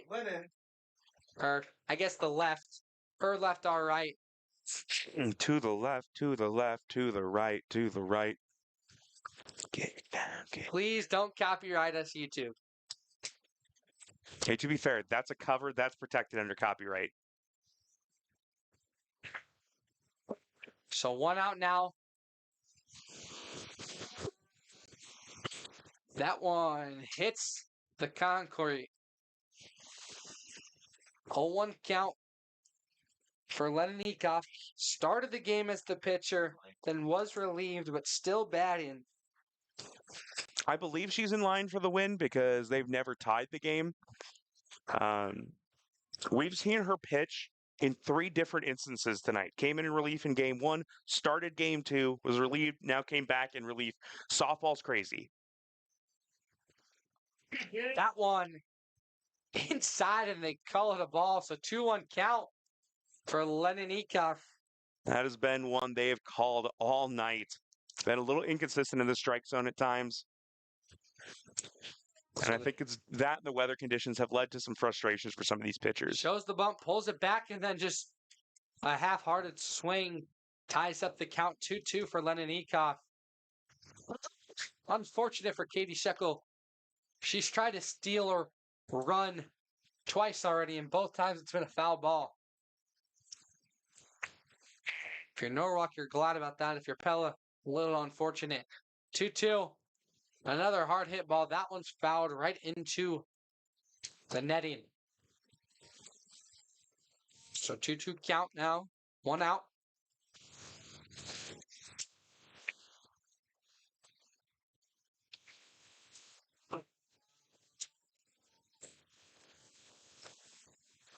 Foul tip off the top of the bat.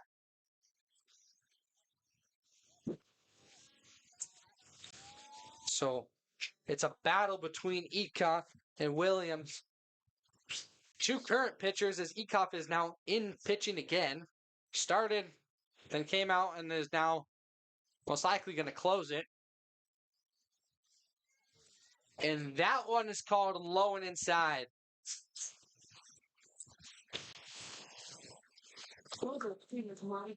Warriors trying to avoid issuing their 8th walk of the night. We were talking a little bit off air that they've issued 7 walks, an error, and That one right into the glove.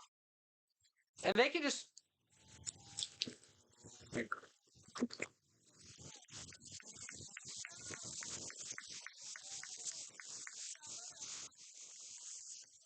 They're gonna say that it hit off the ground and right into the glove. Yeah, it was definitely a grounder. I didn't see the ground. I just saw it go straight into the glove. Such a hard hit ball from Ekoff that it went right into the glove, and then the speed of Shekel catch her to second safely. I do disagree with the call that she was safe at second. I know the ball came out, but it was held and it was on the transfer of. And that's going to hit Lucy Carlson, so it fills up all the bags.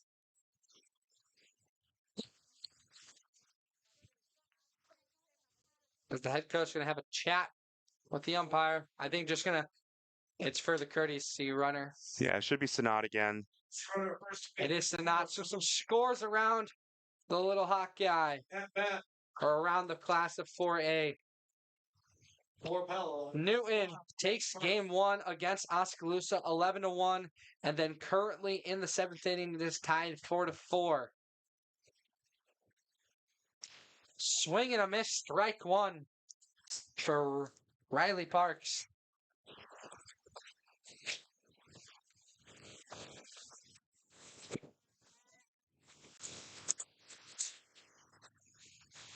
That one, hard hit ball, goes foul. So an 0-2 count now, quickly.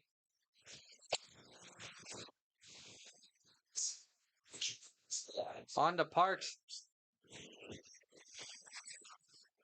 So starting to talk about it a little bit is that one of the problems for Norwalk tonight has been free bases and then a defensive miscue and then a hit by pitch issue, essentially two more.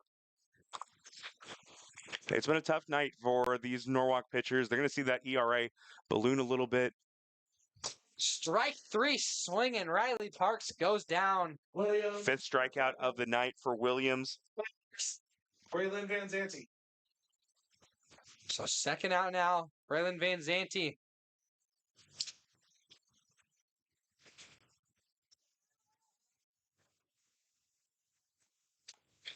That one hit to third. They can just touch third. They do.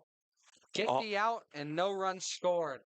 Almost a disastrous play due to the indecision from down, but makes the necessary play. Warriors at their last digs and just trying to get this game out of the way. See if they can mount a comeback, but very tough going here. It has been a great night offensively for Pella as both the baseball team got a split in the doubleheader. Now the softball team trying to match. So 12-6 is the scores. We head to the bottom of the seventh here on part of my French media.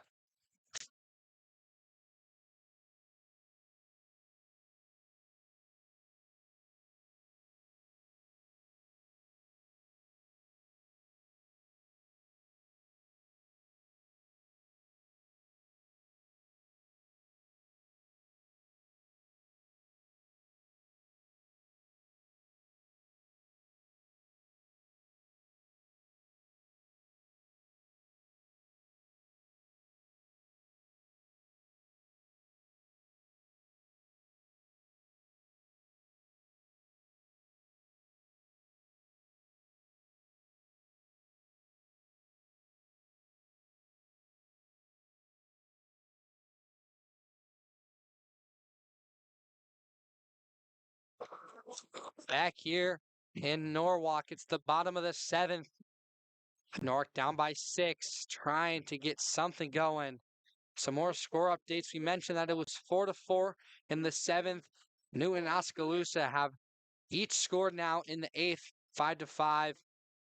Pella Christian had a ranked matchup against Des Moines Christian, and they came away with a win, 8-5. That one's a ball outside. Indianola, just the cross away rival of Norwalk. Played DCG, another rival.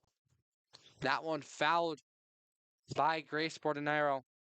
It's 6, 7, and 8 to close out this one for Norwalk. So 1-1 count for number 10. It's all down to this.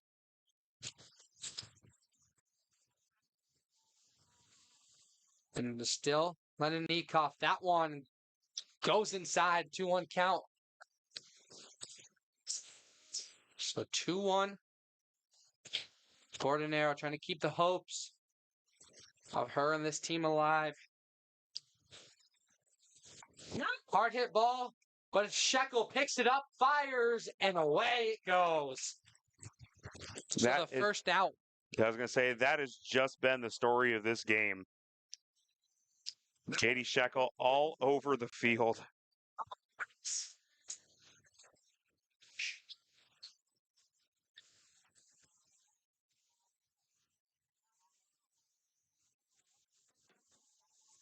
The fifth put out, or been a part of the put out for Shekel tonight in this game too. We've called her name multiple times through both of them. Emma Banks watches the first one go way outside into the lefty box for this righty hitter. So it looks like DCG against Indianola took the first game 11-0, thanks to a 3-run homer in the bottom of the fourth to get that run rule.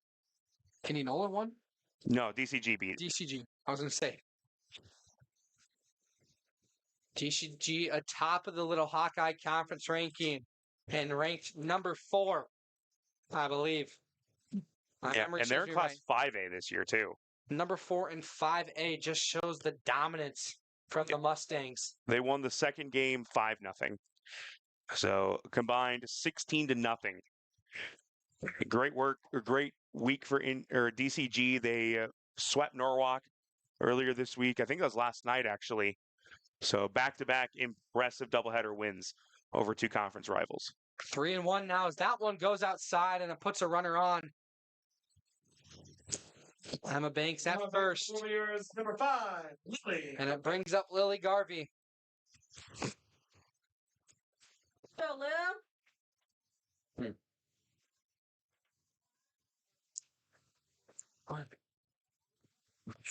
That one goes outside for Garvey.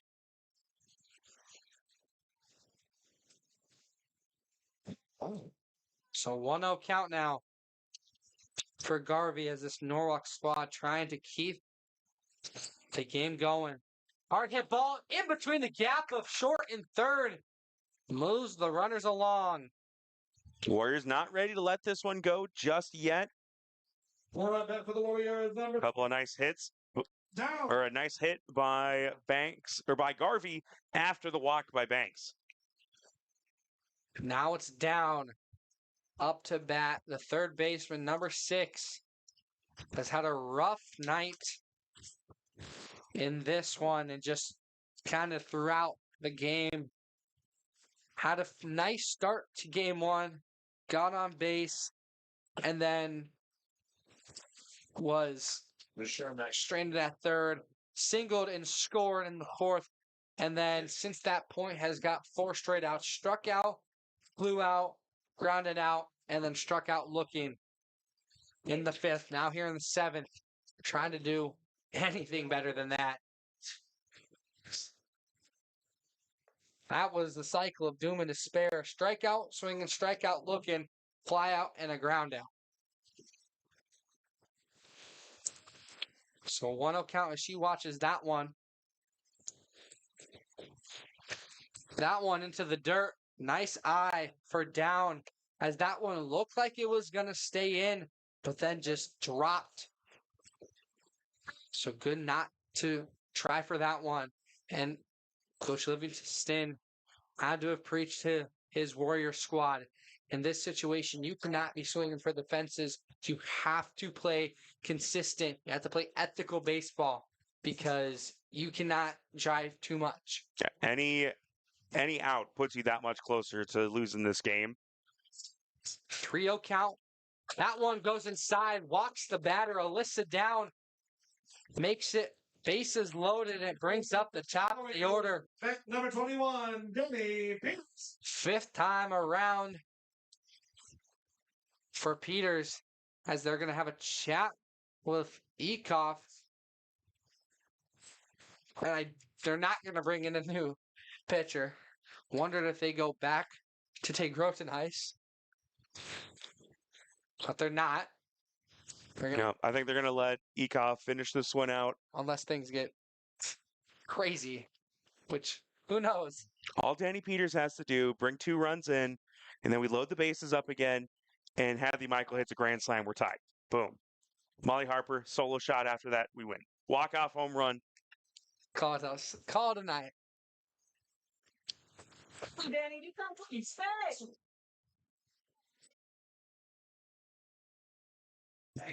Tim Clay just said if that happens, he's going to pay us each $20. So The 0 count with 1 out. That one's low to Danny Peters. So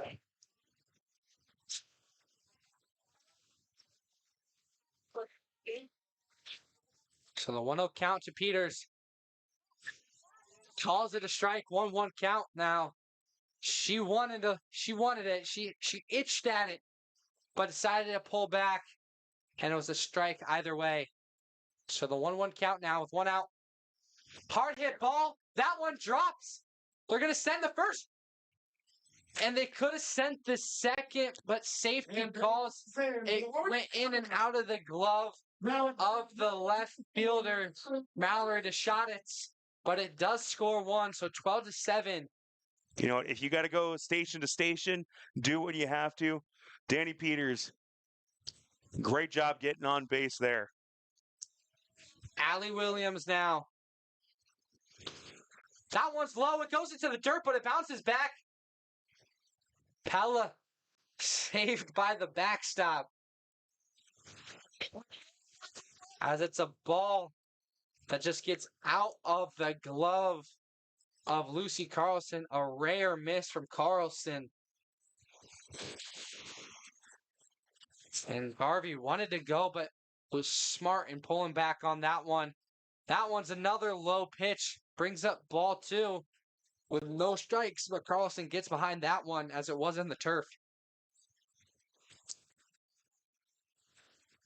What's kind of funny is technically, if Norwalk were to score a couple more runs, Ekov would be in line for the win and kind of technically in line for the save. That one low.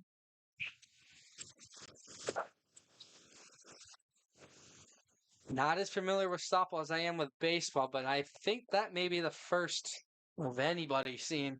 Oh, I'm sure it's not, but I just think it's kind of funny. I mean, here. So a 3-0 count now. Got one outside. And it walks in a runner.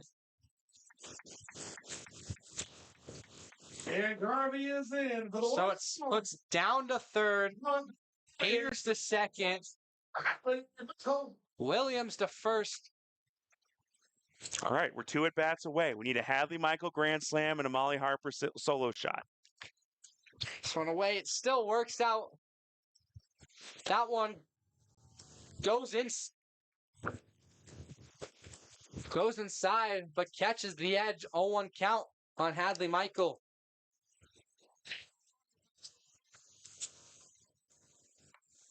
That one touches. Safe at first. Scores a runner and keeps the game alive. Down scores. Williams got out at second for out number 2. Peters to third.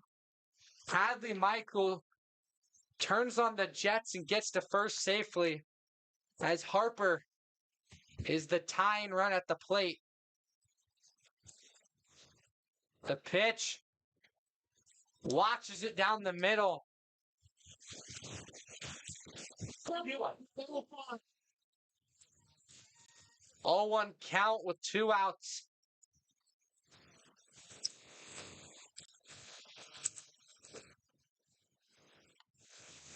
Hard hit ball.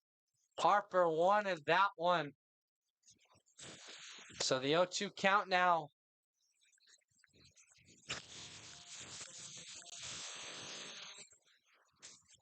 Runners on the corner. Tying run at the plate. With 2 outs. No. Unwinds. Hit through the gap. She's safe at first. The outfield was playing so far in. Had that been a clean throw, you could have got the runner at first. But it scores a runner. And Haley. Peters comes in to score. Michael to second, Harper to first. And the winning run at the plate. Look! Flies out. Had a chance, got under it and drove it. But there was Mallory to shot it Your final score. into left field. So at the end of game 2, 12-10, a high-scoring affair. Norwalk never quit, but stayed in it till the very end as Pella splits the decision in game 2. Yeah, and looking at there's two ways to go with this for player of the game. Allie Williams contributed in a couple different ways, both hitting and in the circle, but I'm also leading Molly Harper 2 for 3 today with a sac fly as well as an RBI here in the last inning. I think I'm kind of leaning Molly Harper with a pair of runs scored as well. Just phenomenal all around hitting the softball tonight. So our Savvy's perspective player of the game is Molly Harper, the right fielder. Had a pair of RBIs, one sacrifice, one batted in and stayed safe. Was very solid in right field. Had a handful of putouts. But in the end, Pella moves to 10-12. Norwalk 13-12 at the end of 2 games. In game 1, Norwalk got ahead quickly and kept it with a 4-1 victory. And then, in similar fashion, just opposite, Pella gets on top quickly and holds it. But both teams fighting hard. Norwalk a late surge. Like the boys did yesterday, can't finish the job. It's 12-10 in favor of Pella. So, game 1, Norwalk. Game 2, Pella. In the end, it's a split decision. Thank you all for tuning in with us here on Pardon My French Media for this production of Norwalk versus Pella softball. I'm Ian Nelson alongside Tyler French and Gary French. Thank you all for listening and watching, and have a great rest of your night. We'll see you back here on Pardon My French Media.